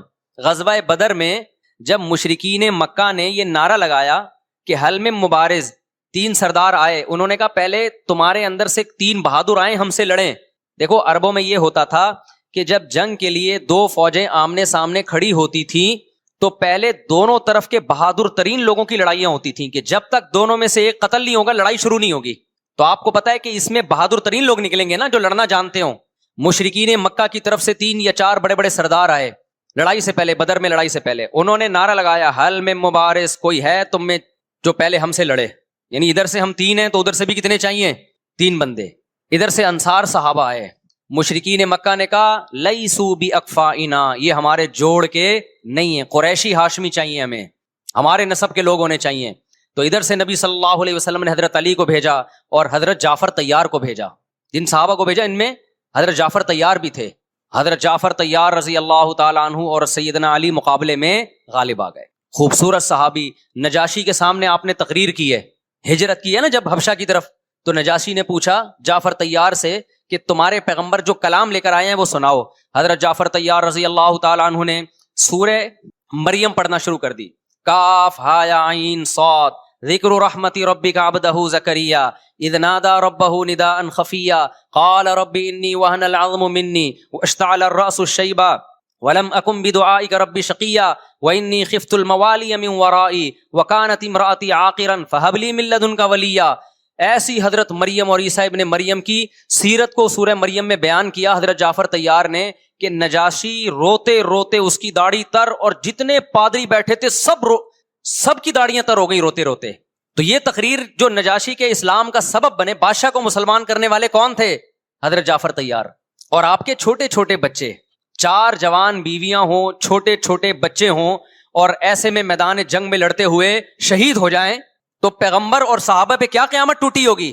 لیکن ہمارے نبی صلی اللہ علیہ وسلم کی آنکھوں سے کیا تھے؟ صرف آنسو موتی کی طرح ٹپک رہے تھے, اور آپ صحابہ کو اطلاع دے رہے تھے کہ جعفر طیار شہید ہو گئے, اور جاؤ ان کے گھر والوں کو بتا کے آ جاؤ. کتنی بڑی قربانی ہے یا نہیں ہے؟ جب خبر دینے والا آپ کی ازواج کو بتا کے آیا کہ جعفر طیار شہید ہو گئے, تو آپ کے گھروں سے خواتین کے رونے کی آوازیں آئیں. آپ صلی اللہ علیہ وسلم نے فرمایا ان سے بولو کہ اپنی آواز کو پست کرو. پھر چیخو پکار کی آواز آئی تو آپ نے فرمایا کہ اگر دوبارہ چیخو پکار کی آواز آئے تو ان کے منہ پہ خاک پھینک دو. وہ شہید کی بیوہ تھیں, اور شہید بھی کتنے مقدس, ان کو بھی نبی صلی اللہ علیہ وسلم نے نوحہ کرنے کی اجازت نہیں دی. اس دن جس دن غم پہنچا ہے اس دن بھی چیخو پکار کی اجازت نہیں دی ہے, تو آپ بتاؤ اگلے سال اس تاریخ کو چیخو پکار کی کیسے اجازت مل جاتی؟ نہیں آئی میرا خیال ہے بات سمجھ میں. جب غم پہنچا ہے اس وقت چیخنے چلانے کی اجازت نہیں ہے. چھوٹے چھوٹے یتیم بچے حضرت جعفر طیار کے, چھوٹے چھوٹے یتیم بچے, کتنا غم ہوتا ہے جب چھوٹے چھوٹے بچے, ان کا باپ دنیا سے چلا جائے, کتنا ترس آتا ہے ان کے اوپر.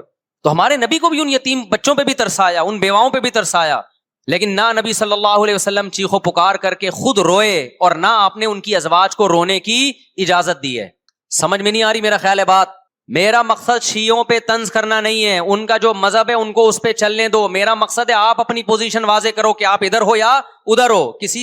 کسی کو تنگ مت کرو, نہ کسی پہ فتوے لگاؤ کفر اسلام کے, نہ کسی کو جہنمی قرار دو. اپنی پوزیشن آپ فیصلہ کرو کہ آپ اگر ادھر جانا ہے تو پورے ادھر چلے جاؤ. پھر یہ آدھا تیتر آدھا بٹیر والا معاملہ مت کرو.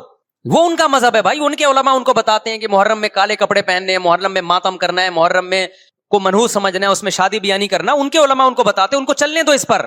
دنیا میں بہت سے فرقے ہیں, بہت سے مذہب ہیں, ہم کسی کو نہ ختم کر سکتے ہیں, نہ کسی کے خلاف نفرت پیدا کر سکتے ہیں. اس سے کوئی چیز حاصل نہیں ہوگی. کسی سے نفرت کرنے کی ضرورت نہیں, کسی پہ فتوے لگانے کی ضرورت نہیں, لیکن آپ کو اپنی پوزیشن واضح کرنی پڑے گی کہ میں کہاں کھڑا ہوا ہوں.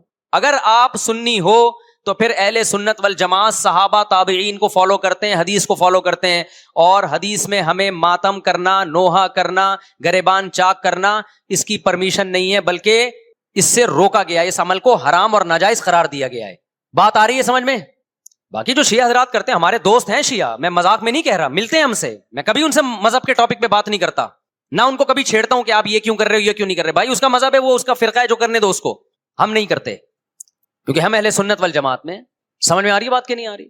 پھر ربیع الاول کا مہینہ آئے گا, اس میں بھی آپ اپنی پوزیشن واضح کرو کہ آپ ادھر ہو یا ادھر ہو. 2 فرقے ہیں, دیوبندی بریلوی. میں نہیں کہہ رہا کہ کون جنتی کون جہنمی, لیکن بر صغیر میں جن کو دیوبندی کہا جاتا ہے وہ نظر و نیاز تیجے 40 میں کے قائل بولو نہیں ہے. یہ ان کی کتابوں میں لکھا ہوا ہے, وہ اس کے قائل نہیں ہے. اگر کوئی بزرگ ان میں قائل گزرا بھی ہے تو وہ اس کا ذاتی تفرد ہے, اس کو علماء نے فالو نہیں کیا, اس کو ان کی اجتہادی غلطی قرار دیا ہے. ربیع الاول میں جلوس نکالنا یا مزار بنانا یا مزاروں پہ جانا اس نیت سے کہ وہاں جا کے ہم کوئی قوالی پڑھیں گے یا کچھ بھی, ہمارے ہاں قبرستان جانا صرف اس لیے ہے کہ آخرت کی یاد تازہ ہو, بس. اس کے علاوہ اور کوئی کانسیپٹ نہیں ہے. ہمارے ہاں قبر 1 بالش سے زیادہ اونچی بنانا جائز بولو نا نہیں ہے.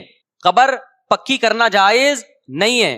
تیجے 40 میں کرنا جائز بولو نہیں. آج ایک صاحب آئے, کہنے لگے میری ساس کا 40واں ہے, فجر میں کہنے لگے مجھے, کہہ رہے میں نہیں گیا تو بڑا مسئلہ ہو جائے گا. میں نے کہا بھائی ایک فیصلہ کرو, گرین چینل یا وائٹ چینل, ایک طرف ہو جاؤ بھائی, کیونکہ وائٹ چینل میں یہ جائز نہیں ہے, نہ 40واں ہے نہ تیجا ہے. اب لوگ مذاق اڑاتے ہیں, مر گیا مردود نہ فاتحہ نہ درود. بھائی کچھ بھی کہتے رہو, تو پھر پورے ادھر کو ہو جاؤ, یا تو پورے وائٹ ہو جاؤ یا پورے کیا ہو جاؤ, پورے گرین ہو جاؤ. پھر تیجا بھی کرو, 40واں بھی کرو, برسی بھی کرو, اور پھر اس کے بعد جھنڈے بھی لگاؤ ہرے رنگ کے. میں نہیں کہہ رہا دیوبندی صحیح ہے یا بریلوی صحیح ہے, دیکھو میں یہ بحث نہیں کر رہا, میری بات کو غلط نہ لے کے جانا. میں کہہ رہا ہوں آپ اپنی پوزیشن واضح کرو, صحیح غلط تو اگلا مرحلہ ہے. آپ کیا ہو, آپ کو تو یہی نہیں پتا چل رہا. آپ ربیع الاول میں ہرے جھنڈے لے کے گھوم رہے ہو, رمضان میں آپ وائٹ چینل بنے ہوئے ہو, محرم میں آپ بلیک چینل بنے ہوئے ہو, تو پتہ ہی نہیں چل رہا تو ہے کیا بھائی. جب 73 فرقوں میں ایک جنتی ہے تو ایک کو فالو کرو نا, جس کو جنتی سمجھتے ہو. اگر آپ سمجھتے ہو کہ بلیک چینل یا شیعہ فرقہ جنتی ہے تو پورے شیعہ ہو جاؤ بھائی. اگر آپ سمجھتے ہو بریلوی فرقہ جنتی ہے تو پورے بریلوی ہو جاؤ. تو جس کو سمجھتے ہو وہ بن جاؤ, لیکن پورے بنو, ادھورے مت بنو, آدھا آدھا نہ لو.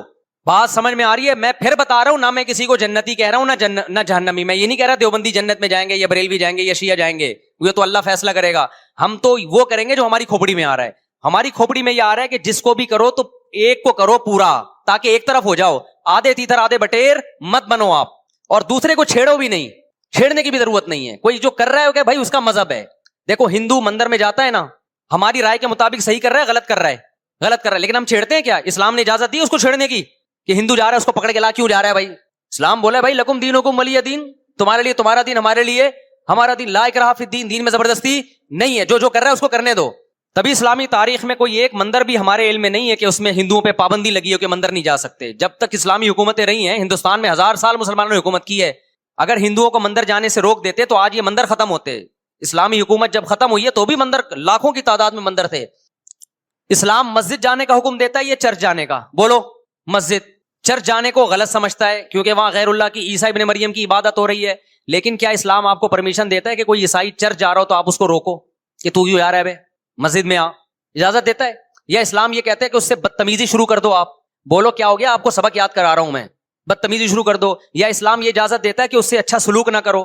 قطعاً اجازت نہیں, بلکہ قرآن تو کہہ رہے ہیں ان اللہ یحب المقسطین, جو غیر مسلم تم سے لڑ نہیں رہے میدان جنگ میں, ان سے تمہیں اچھا سلوک کرنا پڑے گا, کیونکہ اللہ اچھا سلوک کرنے والوں کو پسند کرتا ہے. صحابہ کرام غیر مسلموں کو بھی ہدیے دیا کرتے تھے, نبی صلی اللہ علیہ وسلم نے یہودیوں کو بھی ہدیے دیے.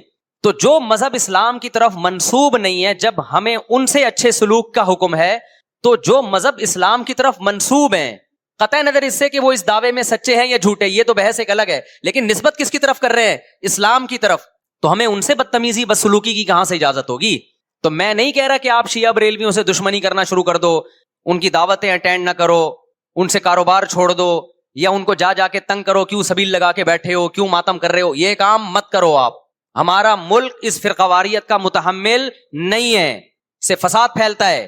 لیکن اپنی پوزیشن آپ واضح کرو, ایک لکیر ہے آپ کھینچ دو. اگر کوئی شخص آپ کے سامنے صحابہ کو برا بلا کہتا ہے, آپ بولو بھائی یہ میری باؤنڈری کیا ہو رہی ہے, کراس. میرے سامنے آپ کو ان بزرگوں کے خلاف بولنے کی اجازت نہیں ہے جن سے مجھے عقیدت ہے. اگر یہ کام آپ نے کیا تو ہماری اور آپ کی راہیں الگ الگ. آپ کا جو مذہب ہے بھائی, آپ بند کمرے میں, آپ کے امام بارگاہ میں, آپ کے مسجدوں میں, یا جہاں بھی ہے وہ آپ کا نجی معاملہ ہے. ہمارے سامنے آپ نے کوئی ایسی بات نہیں کرنی جو ہمارے عقیدے کے خلاف ہو, تو آپس میں دوستی رہے گی. اب دیکھو عیسائی آپ سے ملتا ہے, آپ گپ شپ کرتے ہو, کھانا کھاتے ہو, لیکن عیسائی بار بار بولے میں آپ کے نبی کو نہیں مانتا, میں آپ کا نبی, آپ بولے گا بھائی تو نہیں مانتا تو ہم نے کب کہا کہ مان تو, لیکن میرے سامنے بار بار کیوں کہہ رہے کہ میں تیرے نبی کو نہیں مانتا؟ یہاں سے آپ کی اس کی دوستی کیا ہو جائے گی, پھر ختم. تو غیر مسلموں کو بھی دو قسمیں, کسی بھی مسلک کے لوگوں سے ملو, کسی بھی فرقے کے لوگوں سے ملو, کوئی جھگڑا نہیں, کوئی بحث نہیں, ایک دوسرے کو کھانا بھی ہے, ایک دوسرے کو کھلانا بھی ہے, ایک دوسرے سے کھانا بھی ہے, ایک دوسرے کی دعوتوں میں بھی شرکت کرنی ہے. جہاں مذہب کا معاملہ آئے تو پھر آپ کسی سے بحث نہ خود کرو نہ کسی کو کرنے کی اجازت دو. اگر کوئی کچھ سیکھنا چاہتا ہے تو آپ بولو بھائی علماء کے پاس آ جاؤ, آپ کو کوئی اشکال ہے تو ہم وہاں آپ کا اشکال حل کر دیں گے. اس سے آگے بڑھنے کی کوشش بولو مت کرو, اس سے ملک میں امن ہوگا. باقی فرقے ہمیشہ سے ہیں بھائی, آج کوئی نئے تھوڑی ہیں, اور یہ ہمارا کام تھوڑی ہے فرقے ختم کرنا. یہ تو عیسیٰ ابن مریم جب نازل ہوں گے, حضرت مہدی آئیں گے, وہ تلوار کی طاقت سے ختم کریں گے, ان کے پاس یہ اتھارٹی ہوگی کہ وہ فرقوں کو ختم کریں. آپ نے یہ کرنا ہے کہ دوسرے کے مسلک کو چھیڑنا نہیں ہے اور اپنا چھوڑنا نہیں ہے. مسئلہ آپ کے ساتھ یہ ہو رہا ہے کہ دوسرے کو چھیڑ بھی رہے ہو اور اپنا چھوڑ بھی رہے ہو, دونوں الٹے کام کر رہے ہو. ایک طرف بحث کر رہے ہوتے تم ایسے, اور دوسری طرف وہی بنے ہوئے ہوتے تھوڑے دنوں میں جا کے. ہاں وہ بتا رہا ہوں, وہ نظر و نیاز والی نہیں, وہ سب کو پتا ہے. ہاں ایسی دعوت نہ ہو جس میں بدعت کی تائید ہو. تو آپ جو کر رہے ہو نا, وہ یہ کر رہے ہو دوسرے کو چھیڑ بھی رہے ہو, جس سے ملک میں بدامنی پھیل رہی ہے. تقریریں سنو, شیعہ ایسے, بریلوی ایسے, دیوبندی ایسے, اہل حدیث ایسے, تقریروں سے کیا پھیل رہی ہے, نفرتیں. اور پھر محرم میں آپ خود شیعہ بنے ہوئے ہوتے ہو, ربیع الاول میں آپ گرین چینل بنے ہوئے ہوتے ہو, اور رمضان میں آپ وائٹ چینل بنے ہوئے ہوتے ہو. سعودی عرب میں سارے وائٹ ہو جاتے ہیں جا کے, سعودی عرب جو بھی جاتا ہے سارا وائٹ چینل. پیغمبر کی قبر پہ کوئی دھمال نہیں, کوئی قوالیاں نہیں, وہاں کھڑے ہوں گے تمیز سے سلام پیش کر کے آگے نکل جائیں گے. وہاں کوئی چیخو پکار نہیں, وہاں جا کے سارے کیا ہو جاتے ہیں, وائٹ, کیونکہ وہاں حکومت کا ڈنڈا ہے. ٹھیک ہے نا, تو گورنمنٹ کے پاس تو یہ اختیار ہے بھائی ڈنڈا چلائے, ہمارے پاس یہ اختیار نہیں. ہم تو تمیز سے بات کریں گے, سمجھائیں گے, محبتیں پھیلائیں گے, کیونکہ جب عوام ڈنڈا چلاتی ہے تو اس سے اصلاح کم اور فساد زیادہ ہوتا ہے. تو میں بار بار کہہ رہا ہوں بھائی دوستیاں رکھو, کوئی دفتروں میں شیعہ سنی لڑائی نہ ہونے دو, یہ غلط ہے. محبتیں پھیلاؤ لیکن مسلک کو چھوڑنا نہیں ہے. جب کوئی آپ سے کہے محرم میں یہ کام کرو, بولو بھائی ہم چونکہ اہل سنت والجماعت میں سے ہیں, ہم چونکہ سنی ہیں, لہذا ہمارے ہاں کوئی مہینہ ہمارے مذہب کے مطابق منحوس نہیں ہے. پھر کوئی آپ کو اصرار کرے نہیں یہ نہیں یہ نہیں ہے, آپ بولو بھائی ہم تم پہ اپنا مسلک تھوپ رہے ہیں کیا؟ تم جلوس نکالتے ہو, تم ماتم کرتے ہو, ہم تو نہیں تمہیں روکتے آ کے, بلکہ گورنمنٹ تمہیں تحفظ دیتی ہے, سیکیورٹی دیتی ہے گورنمنٹ تمہیں. تو جب ہم اپنا مسلک تم پہ نہیں تھوپتے تو تم اپنا مسلک ہم پہ کیوں تھوپ رہے ہو بھائی؟ تو ہم محرم میں بھی شادی کریں گے, ربیع الاول میں بھی کریں گے, سفر میں بھی کریں گے, رمضان میں بھی کریں گے. ہم نے تو 4 کرنی ہے, ہم مہینوں کے حساب سے شروع کر دیں تو پھر ہمارے تو بڑے مسئلے ہو جائیں گے بھائی. سمجھ میں آ رہی بات کہ نہیں آ رہی؟ حضرت جعفر طیار اہل بیت میں سے تھے, کتنی زوجات تھیں؟ 4 تھیں. حضرت علی کی کتنی تھیں ایک وقت میں؟ حضرت فاطمہ کی دنیا سے جانے کے بعد 4 تھیں. یہ بھی ہے سنت میں, نکاح کو فروغ دو, یہ اہل بیت کا طریقہ ہے تاکہ سوسائٹی میں زنا کم ہو, بیوہ طلاق یافتہ عورتوں کو ٹھکانہ ملے. خیر, تو اب میں بات سمیٹ کے ختم کر رہا ہوں. لوگ کہتے ہیں محرم میں ہم نکاح کیوں کریں بھائی, فرض واجب تو نہیں ہے نا, چلو حرام نہیں ہے لیکن فرض بھی تو نہیں ہے نا. لوگ یہ بھی کہتے ہیں, دیکھو جب قرآن نے کسی چیز کو حلال قرار دیا ہو نا تو قرآن اس کو پسند نہیں کرتا کہ آپ عملاً اس کو حرام کر دو. دیکھو مشرکین مکہ کیا کرتے تھے, بتوں کے نام پہ جانور چھوڑتے تھے, پھر ان کا گوشت نہیں کھاتے تھے. اللہ نے فرمایا کہ تم نے ایک خدا کی حلال کردہ چیز کو کیسے حرام کر دیا تم نے. نبی صلی اللہ علیہ وسلم نے قسم اٹھائی میں شہد نہیں کھاؤں گا. آپ نے فرمایا لما تحرم ما احل اللہ لک, اے نبی جو چیز اللہ نے آپ کے لیے حلال کر دی آپ کیسے اپنے اوپر حرام کر رہے ہیں. اس سے پتہ چلتا ہے کہ اگر آپ محرم میں نکاح کرنا چاہتے ہیں لیکن آپ یہ سوچ کے ڈیلے کر دیتے ہیں کہ بھائی اس مہینے میں لوگ نکاح کو برا سمجھتے ہیں, تو یہ ڈیلے کرنا آپ کے لیے ناجائز ہوگا. کیونکہ لما تحرم ما احل اللہ لک, اللہ نے جس چیز کو تمہارے لیے حلال کیا تم نے کس دلیل کی بیس کے پر اپنے اوپر پابندی لگائی ہے اس پر.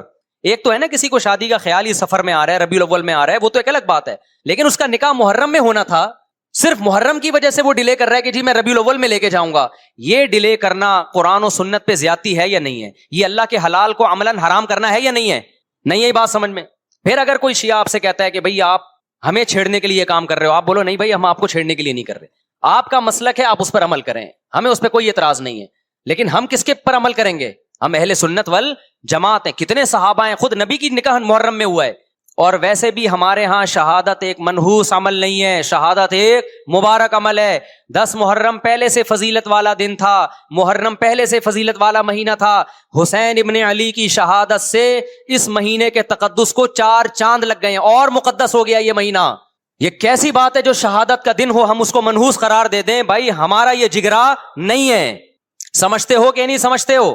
تو اس لیے محرم میں اگر کسی نے نکاح کرنا ہے اس کو ڈیلے مت کرو میرے بھائی. لوگ کہتے ہیں فرض تو نہیں ہے نا, آپ اگر اس کے نحوست منحوس ہونے کی وجہ سے ڈیلے کر رہے ہو تو پھر آپ پہ فرض ہوگا کرنا. کیوں؟ اس آیت کی روشنی میں لما تحرم ما احل اللہ لک, اے نبی جس چیز کو اللہ نے حلال قرار دیا آپ کس دلیل کی بیس پہ اس کو اپنے اوپر حرام کرتے ہیں؟ سمجھتے ہو کہ نہیں سمجھتے؟ تو اسی طرح یہ جو باقی کام محرم میں ہو رہے ہیں, مرثیے سن رہے ہیں لوگ, نوحے سن رہے ہیں, رکشے والوں نے بھی لگائے ہوئے ہیں, تو بھائی شیعہ حضرات کا مسئلہ کہ ان کو کرنے دو, آپ یہ عمل مت کرو. اگر آپ سنی ہو تو پھر اہل سنت والجماعت کے ہاں میتوں پہ رونے کے مرثیے یہ جائز نہیں ہے, کیونکہ اس سے غم بڑھتا ہے. ہمارے نبی نے جعفر طیار رضی اللہ عنہ کی زوجہ کو, جن کا حقیقی غم تھا اس وقت, ان کو نہیں رونے دیا, تو ہمیں کیسے آپ صلی اللہ علیہ وسلم چیخو پکار کی اجازت دیں گے؟ اسی طرح محرم میں سبیلیں لگانا, اس کی بھی کوئی دلیل نہیں ہے. سیدنا حسین ابن علی وہ تو پیاس ظلم سے شہید ہوئے. وہ ایک طرف آپ کہتے ہیں وہ پیاسے تھے, ان کو پانی نہیں ملا, دوسری طرف آپ اس دن میں لوگوں کو پانی پلا رہے ہیں, تو اس کی لاجک بھی نہیں بنتی کوئی. اسلام نے 10 محرم کو روزے کا دن قرار دیا, روزہ اور سبیل جمع نہیں ہو سکتے. سمجھتے ہو کہ نہیں سمجھتے؟ آپ کہہ سکتے ہیں کسی کو پانی پلانے پر کون پابندی لگا سکتا ہے؟ پانی پلاؤ بھائی پورے سال, اسپیسیفک ان دنوں میں کیوں پلا رہے ہیں آپ؟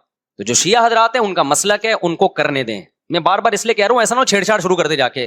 پہلے ہی ملک میں لڑائیاں بہت ہو رہی ہیں, دوبارہ ایک نئی جا کے بتا یہاں بھی سبیل لگی ہوئی ہے, جا کے ان کو چھیڑنا شروع کر دو. سبیل کیوں لگا؟ چھیڑنے کی اجازت نہیں ہے کسی کو.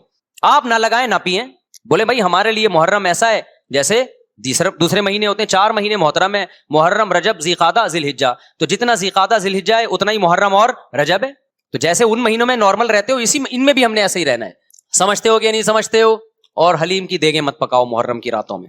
حلیم کھا سکتے ہو جب چاہو, اس خاص ان دنوں میں. اور ویسے بھی جو لوگ پوری رات حلیم کے دیگڑے میں گھوٹے لگاتے ہیں صبح روزہ نہیں رکھتے. وہ کیا خیال ہے جب آپ پوری رات دیگڑے میں گھومتے رہو گے؟ دیکھا نہیں, یہ پوری رات دیکھ کے اندر گھومتے رہتے ہیں جیسے موت کے کنویں میں نہیں بائک چلاتا بندہ. تو صبح روزہ رکھے گا ایسا آدمی؟ تو یہ ساری چیزیں آپ کو اس کام سے روکتی ہیں جو سنت سے ثابت.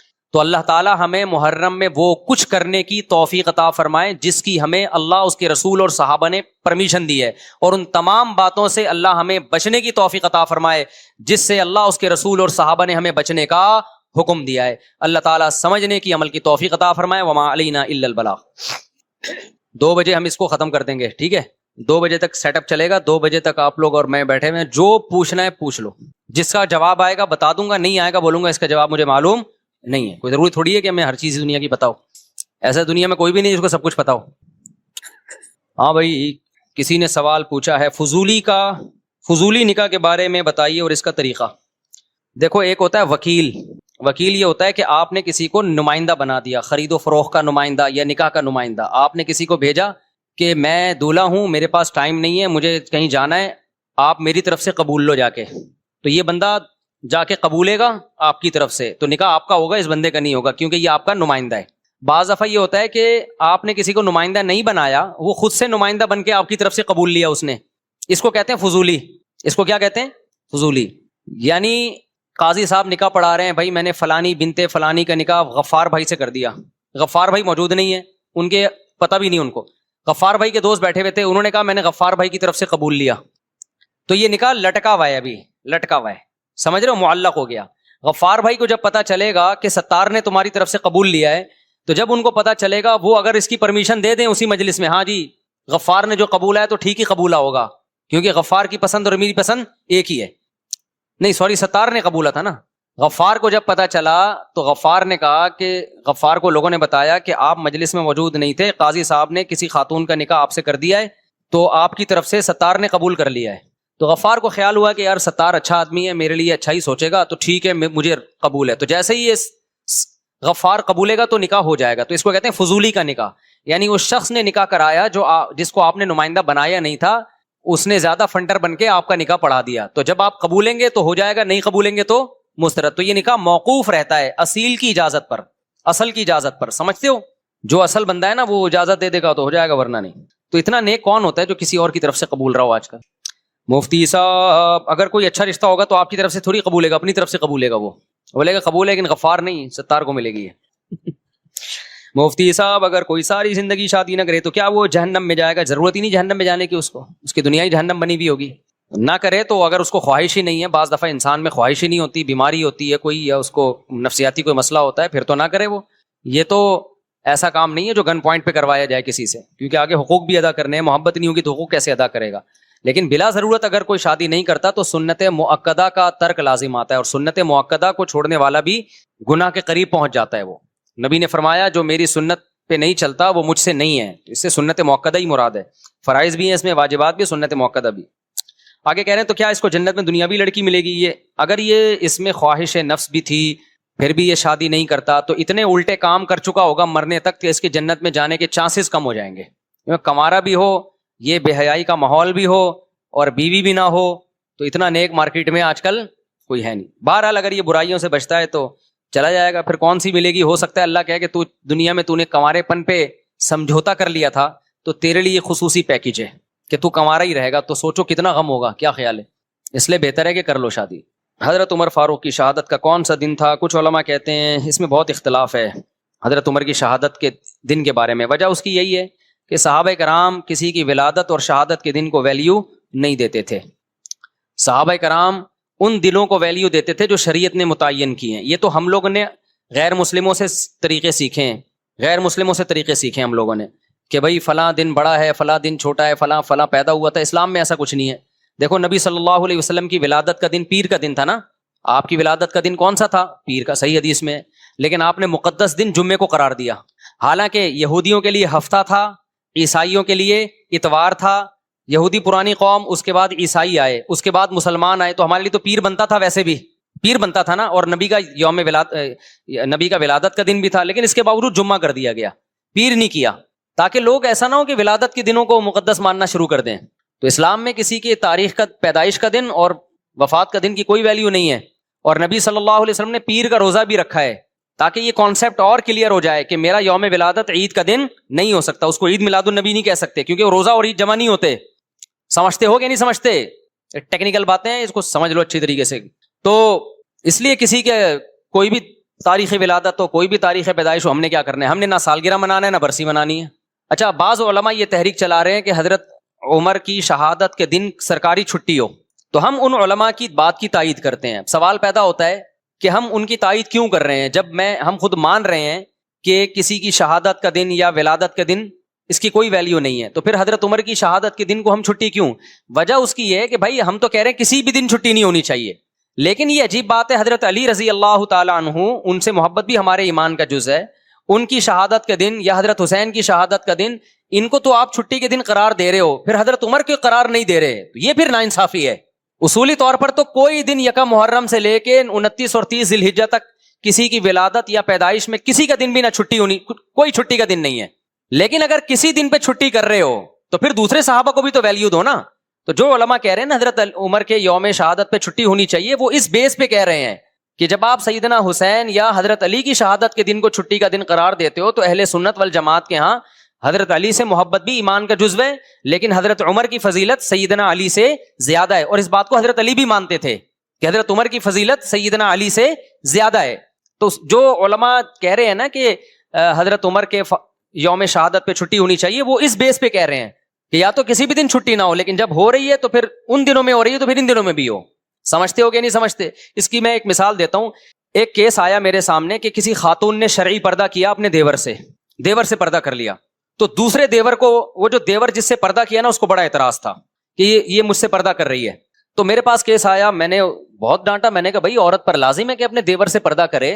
خاتون سے پوچھا گیا، اس نے کہا میں نے شریعت کی وجہ سے کیا ہے ایسا۔ تو میں نے ان کے دیور کو بولا، میں نے کہا بھائی یہ جب آپ سے پردہ کر رہی ہے تو آپ کیوں مجبور کر رہے ہو اس کو؟ یہ تو شریعت کے حکم سمجھ کے کر رہی ہے۔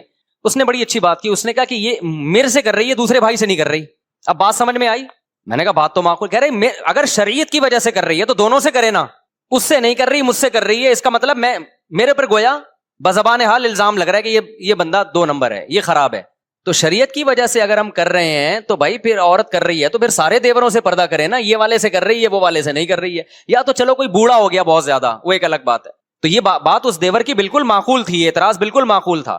تو اسی طرح میرے بھائی ہم یہ کہتے ہیں کہ اسلام میں نہ کسی کا یوم ولادت منایا جائے گا نہ کسی کا یوم شہادت، اصل تو یہی ہے، لیکن اگر منا رہے ہو تو پھر یہ کیا کہ فلاں کا مناؤ فلاں کا نہیں مناؤ، اس کا مطلب فلاں کو ویلیو دے رہے ہو فلاں کو آپ بالکل ویلیو نہیں دے رہے۔ تو وہ اس بیس پر مطالبہ کرتے ہیں کہ حضرت عمر کا یوم شہادت چھٹی کا دن ہونا چاہیے، ورنہ اصولی طور پر جو میں نے مسئلہ بیان کیا، اسلام میں نہ برسی ہے نہ برتھ ڈے ہے، یوم ولادت ہے ہی نہیں۔ اسلام نے خود ہمیں تاریخیں بتا دی ہیں کہ ان دنوں میں تم نے یہ کام کرنے ہیں۔ تو اسلام نے ہمیں بتا دیا بھائی 10 محرم کا دن روزہ رکھنے کا دن ہے، 10 محرم کا دن کیا ہے؟ روزہ رکھنے کا دن ہے، یہ ایک مقدس دن ہے۔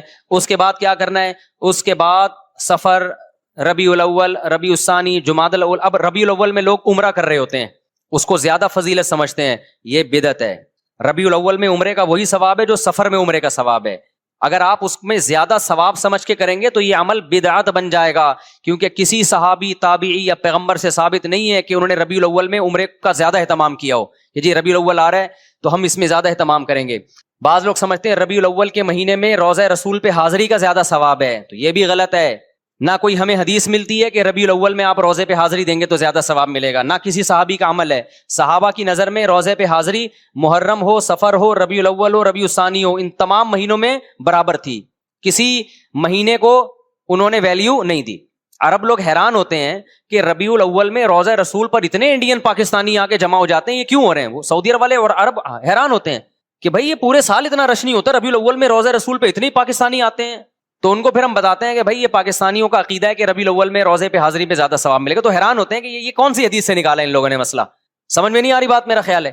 تو کسی مہینے میں عمرہ کرنا یا نبی کے روزے پہ حاضری دینا زیادہ ثواب ہے یا نہیں، یہ قرآن و سنت سے ثابت ہوگا تو ہم مانیں گے، اپنی طرف سے نہیں کر سکتے۔ تو رمضان میں آتا ہے ہمیں کہ رمضان میں عمرہ حج کے برابر ہے، یہ بھی مبالغتاً تشبیہ دی جاتی ہے، 100% حج کے برابر نہیں ہو سکتا کیونکہ حج حج ہے، لیکن نبی صلی اللہ علیہ وسلم نے اس کی فضیلت کو بیان کرنے کے لیے کہ گویا حج کے برابر ہے۔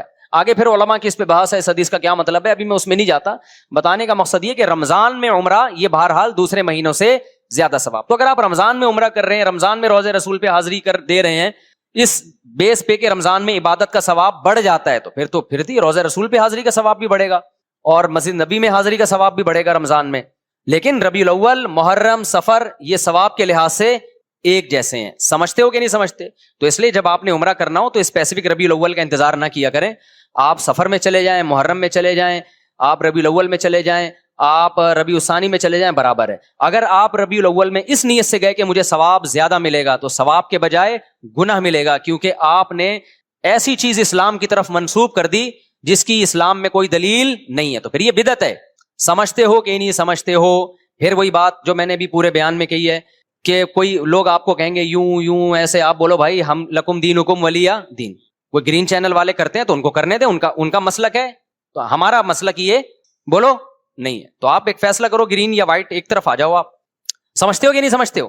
تو ہماری نظر میں سارے مہینے برابر ہیں. رمضان میں زیادہ ثواب ہے. رمضان میں تو ہر عبادت کا ثواب کئی گنا بڑھ جاتا ہے، تو عمرے کا بھی ثواب بڑھے گا، ظاہر ہے. تو یہ برسی نہیں ہے اسلام میں، نہ یوم ولادت ہے یا نہ یوم وفات ہے. ہاں تو اسلام نے کیا کیا کہ رمضان کا مہینہ رکھا، ربیع الاول کا نہیں رکھا، ربیع الثانی کا نہیں رکھا، جمادی الاولیٰ، جمادی الثانی، رجب، شعبان، رمضان کا پھر مقدس مہینہ. پھر اسلام نے ہمیں یکم شوال کا مقدس دن قرار دیا، وہ عید کا دن ہے، وہ بھی نہ کسی کی ولادت نہ کسی کی وفات. پھر 10 ذی الحجہ بقرعید کا دن ہے، وہ بھی نہ کسی کی ولادت نہ کسی کی وفات، وہ ابراہیم علیہ السلام کی قربانی کا دن ہے. پھر یکم محرم اسلامی سال کی ابتدا ہو رہی ہے اور سال تبدیل ہو رہا ہے. تو اسلامی سن ہجری کی ابتدا بھی ولادت سے نہیں رکھی بلکہ نبی کے ہجرت کے دن سے رکھی ہے، جس دن آپ نے قربانی دی، کوئی عمل کیا. سمجھتے ہو کہ نہیں سمجھتے؟ تو جو آپ صلی اللہ علیہ وسلم نے عمل کیا نا، ہجرت کی، اس کو پہلا سال اسلامی قرار دیا گیا ہے، تاکہ جب وہ آئے تو ایک موٹیویشن ملے کہ بھائی قربانی ہے، قربانی دی تھی نبی صلی اللہ علیہ وسلم نے. تو اسلام میں نہیں ہے بھائی یہ ولادت اور وفات کے دن. سمجھتے ہو کہ نہیں سمجھتے؟ دیکھو اسلام وہ ہے جو اللہ رسول نے بتایا. اپنی طرف سے چلو گے نا تو ٹکا بھی نہیں ملے گا قیامت کے دن. اخپل طریقے سے آپ اللہ کو راضی کرنے کی کوشش کرو گے، اللہ راضی نہیں ہوگا، اللہ راضی نہیں ہوگا. حضرت عمر کہتے ہیں ایک واقعہ ہے کہ ایک پادری کو دیکھا جو رو کے نا نالیاں پڑ گئی تھیں، سوکھا ہو گیا تھا بالکل دبلا. حضرت عمر اس کو دیکھ کے رو پڑے. کہا کہ دنیا میں بھی اپنے آپ کو عذاب میں ڈالا، آخرت میں بھی عذاب میں، کیونکہ دین برحق کو فالو نہیں کر رہا، اپنی طرف سے اللہ کو راضی کرنے کی کوشش کر رہا ہے. آپ نے ایسے ہندو دیکھے ہوں گے جنہوں نے منتیں مانی بھی ہیں، کپڑے نہیں پہنتے، کھانا پینا چھوڑ دیا، سر منڈاتے ہیں. بدھسٹ کو میں نے دیکھا ہے ایسے، زندگی بھر کا عذاب، شادی نہیں کرتے. تو اپنے آپ کو ایک ٹینشن میں ڈال دیا اور نیت یہ کہ بھگوان ہم سے خوش ہوگا، حالانکہ خدا خوش نہیں ہوتا کہ آپ سر منڈا کے گھومتے رہیں، کھانا پینا چھوڑ دیں اور آپ شادی بھی نہ کریں. کچھ ہوتے ہیں نا، ہندوؤں میں بھی ہوتے ہیں، بدھسٹ میں بھی ہوتے ہیں. ایک یوٹیوب پہ میں نے ویڈیو دیکھی، ایک ہندو کے جو پنڈت تھے انہوں نے کرالنگ کر کے سفر کیا پتہ نہیں کتنے کلومیٹر دور، اور کہا ہم نے منت مانی ہے کہ پیدل نہیں جاؤں گا، کرالنگ کر کے. وہ دہلی میں پتہ نہیں کون سے مندر میں، اتنا لمبا سفر. تو کیا آپ سمجھتے ہو کہ اللہ اس عمل سے خوش ہوگا؟ آپ نے اپنی دنیا کو بھی عذاب میں ڈال دیا اور آپ نے اپنی آخرت بھی برباد کر دی. چند صحابہ نبی کی خدمت میں آئے حضرت عائشہ کے گھر، تو انہوں نے نبی کا عمل پوچھا کہ نبی صلی اللہ علیہ وسلم کیا عمل کرتے ہیں. حضرت عائشہ نے بتایا کہ آرام بھی کرتے ہیں، تہجد بھی پڑھتے ہیں، کھاتے بھی ہیں، روزہ بھی رکھتے ہیں. انہوں نے کہا وہ تو پیغمبر ہیں بھائی، ان کے تو سارے اگلے پچھلی خطائیں معاف ہیں، ہم پوری رات عبادت کریں گے، سوئیں گے نہیں. اور ایک نے کہا میں گوشت نہیں کھاؤں گا، گوشت کھاتا ہے انسان کے جسم میں طاقت آتی ہے، گوشت میں لذت بھی ہے، میں خدا کی خاطر سبزیوں پہ گزارا کروں گا. اصل لذت گوشت میں ہے سبزیوں میں؟ ابے کیا ہو گیا، بول لو نا. میں بھی تو، اصل لذت تو گوشت میں ہے، پروٹین کس میں ہے؟ چہرے پہ جو چمک پیدا ہوتی ہے سبزیاں کھانے سے نہیں ہوتی، گوشت کھانے سے ہوتی ہے. آپ کی آواز میں جو طاقت، میری آواز میں بھی طاقت نہیں، بول کے آدھا ہو گیا ہوں میں، گھنٹے سے بول رہا ہوں، 2 گھنٹے سے. تو ورنہ جو آپ کی آواز میں طاقت پیدا ہوتی ہے وہ ککڑی کھیرے سے ہوتی ہے، یہ گوشت سے ہوتی ہے. اچھا مجھے ایک بات بتاؤ، گوشت خور جانور دھاڑتے ہیں یا سبزی خور جانور دھاڑتے ہیں؟ سبزی کھانے والے بکری دمبا کبھی دھاڑتے ہوئے دیکھا ان کو؟ یوں کر کے بکری بول رہی ہے، کبھی دیکھا آپ نے؟ اور شیر کی دھاڑ چڑیا گھر میں بھی دیکھ لو گے نا، حالانکہ چڑیا گھر میں وہ پورے نیچرل ماحول میں ہوتا نہیں، وہ پراپر طریقے سے دھاڑتا نہیں ہے، لیکن ڈر جاتا ہے آدمی. اگر چڑیا گھر میں پیچھے زو میں کہیں پیچھے شیر کھڑا ہوا، آپ یہاں اور ایک دم دھاڑ کی آواز ہے، بندہ 2 منٹ کے لیے لڑک جاتا ہے. تو یہ جو دھاڑتا ہے، کتا غراتا ہے، کیسی آواز ہوتی ہے نا اس کی، پاورفل. بلی جب جھپٹنے کے لیے تیار ہوتی ہے، غراتی، کیسی خطرناک آواز ہوتی ہے. تو کیا سبزیاں کھا کے ہوتی ہے؟ یہ تمام گوشت خور مخلوق میں اللہ نے ایک دہشت رکھی ہے، ایک وحشت رکھی ہے، آواز میں پاور رکھی ہے، چال میں پاور. چیتے کی چال دیکھیے کیسی ہوتی ہے. تم لوگ کو نہیں غیرت آئے گی، تم لوگ کو نہیں غیرت آئے گی یار، تم لوگ کو نہیں بات سمجھ میں آئی. چیتے کی چال دیکھی ہے، اسٹائل دیکھو چیتے کا یار. چیتا ایک ویژن بناتا ہے، بیٹھا ہوتا ہے، 20 ہرن اس کے سامنے سے گزرتے ہیں، وہ ہر ایک سے دل نہیں لگاتا. پہلے وہ ایسے نہیں چھچوروں کی طرح بھاگنا شروع کر دے، کبھی اس ہرن کے پیچھے وہ نہیں آئے تو چلو یہ والا ہرن، یہ نہیں آئے، یہ تو گلی ڈنڈا کھیل رہا ہے ایک طرح سے. ایسا نہیں کرتا چیتا, کیونکہ گوشت خور ہے نا تو ہر کام خاندانی طریقے سے ہوگا. چیتے پہ ایک پوری ڈاکومنٹری آپ دیکھیں, گوروں نے بنائی ہے. چیتا کیا کرتا ہے, پہلے تمیز سے بیٹھے گا, 20-30 ہرن قریب سے گزر رہے ہیں, چھچوروں کی طرح ہر ایک کے پیچھے نہیں بھاگے گا کہ پکڑن پکڑائی شروع ہو جائے, کبھی وہ کبھی وہ. پہلے بیٹھ کے نا کافی دیر تک ایک ویژن بناتا ہے, دیکھتا ہے یار کون سا والا میرے لیے سوٹیبل رہے گا, کس میں مال زیادہ ہے اور ریٹس کم ہیں, اس کے ریٹ کا مطلب محنت کم ہے, تو پہلے وہ اس کی سلیکشن کرے گا. پھر اپنا ڈسٹینس ناپتا ہے, کیونکہ اس نے چند سیکنڈ اتنی اسپیڈ سے بھاگتا ہے, چند سیکنڈ ہوتے ہیں کہ اگر وہ مزید اس اسپیڈ سے چند سیکنڈ مزید بھاگے تو ہارٹ اٹیک سے مر جائے وہ, کیونکہ اس کی اسپیڈ چند سیکنڈ کے لیے بہت تیز ہوتی ہے. اس میں اگر اس کا ہدف اس کے ہاتھ سے نکل جائے تو چیتا اتنی انرجی یوٹیلائز کر چکا ہوتا ہے کہ دوبارہ پھر چیتے کے بچنے کے امکان نہیں ہوتے, لہذا اس کے پاس ٹائم کم اور مقابلہ سخت ہوتا ہے. اس لیے وہ پلاننگ کرتا ہے, بیٹھتا ہے ایسے کر کے نا, تو پھر اس کا دل ایک ہرنی پہ آتا ہے, کہتا ہے یار یہ میرے لیے اس میں مال بھی اچھا ہے, اس کی اسپیڈ بھی مجھے کم لگ رہی ہے, ٹھیک ہے نا, اس کی اسپیڈ بھی کیا لگ رہی ہے تھوڑی, وہ والا تو بہت اسپیڈ سے نکل لے گا, وہ مجھے ڈاش دے جائے گا. کافی دیر غور و فکر کر کے, آپ یوٹیوب پہ سرچ کریں, پوری گوروں کی اس پہ تحقیق ہے, کافی 1-2 گھنٹے بعض دفعہ پلاننگ میں لگا دیتا ہے وہ. اس کے بعد جب وہ ہدف بناتا ہے کہ یہ ہے جس کو میں نے شکار کرنا ہے, پھر جب آہستہ آہستہ پہلے چلتا ہے اس کی طرف, دائیں بائیں ہرن آئیں ان کو دیکھتا نہیں ہے, کیونکہ وہ اس کو چھچورا کام سمجھتا ہے کہ جب دل کسی ایک کو دیا ہے تو دائیں بائیں نظر نہیں اٹھانی. آج لڑکوں کو دیکھو, محبت کے دعوے کسی اور سے ہو رہے ہیں, نمبر کسی اور کا ہے, بیلنس کسی اور کے موبائل میں ڈلوا رہا ہے, شادی کے وعدے کسی اور سے کر رہا ہے. یہ چھچور بنا ہے کہ نہیں ہے؟ تو یہ وہ لوگ ہیں جو گوشت نہیں کھاتے. تو چیتا کیا کرتا ہے, جب پوری فل پلاننگ کے بعد پھر وہ دوڑتا ہے اس کی طرف. پھر اس کی چال دیکھو یار, کیا خوبصورت چال ہوتی ہے. پہلے آرام سے جاتا ہے, دائیں بائیں ہرن گزر رہے ہیں ان کو لفٹ ہی نہیں کراتا, کہتے نہیں بھائی ہم نے بڑی پلاننگ کر کے اس کو ہدف بنایا. پھر پلاننگ کرتا ہے کتنی دیر آہستہ چلنا ہے, کتنی دیر درمیانی اسپیڈ سے, اور کتنی دیر اتنی اسپیڈ سے کہ وہ لاسٹ ہے بس, اس کے بعد اگر نشانہ خطا ہو گیا تو میں مر جاؤں گا.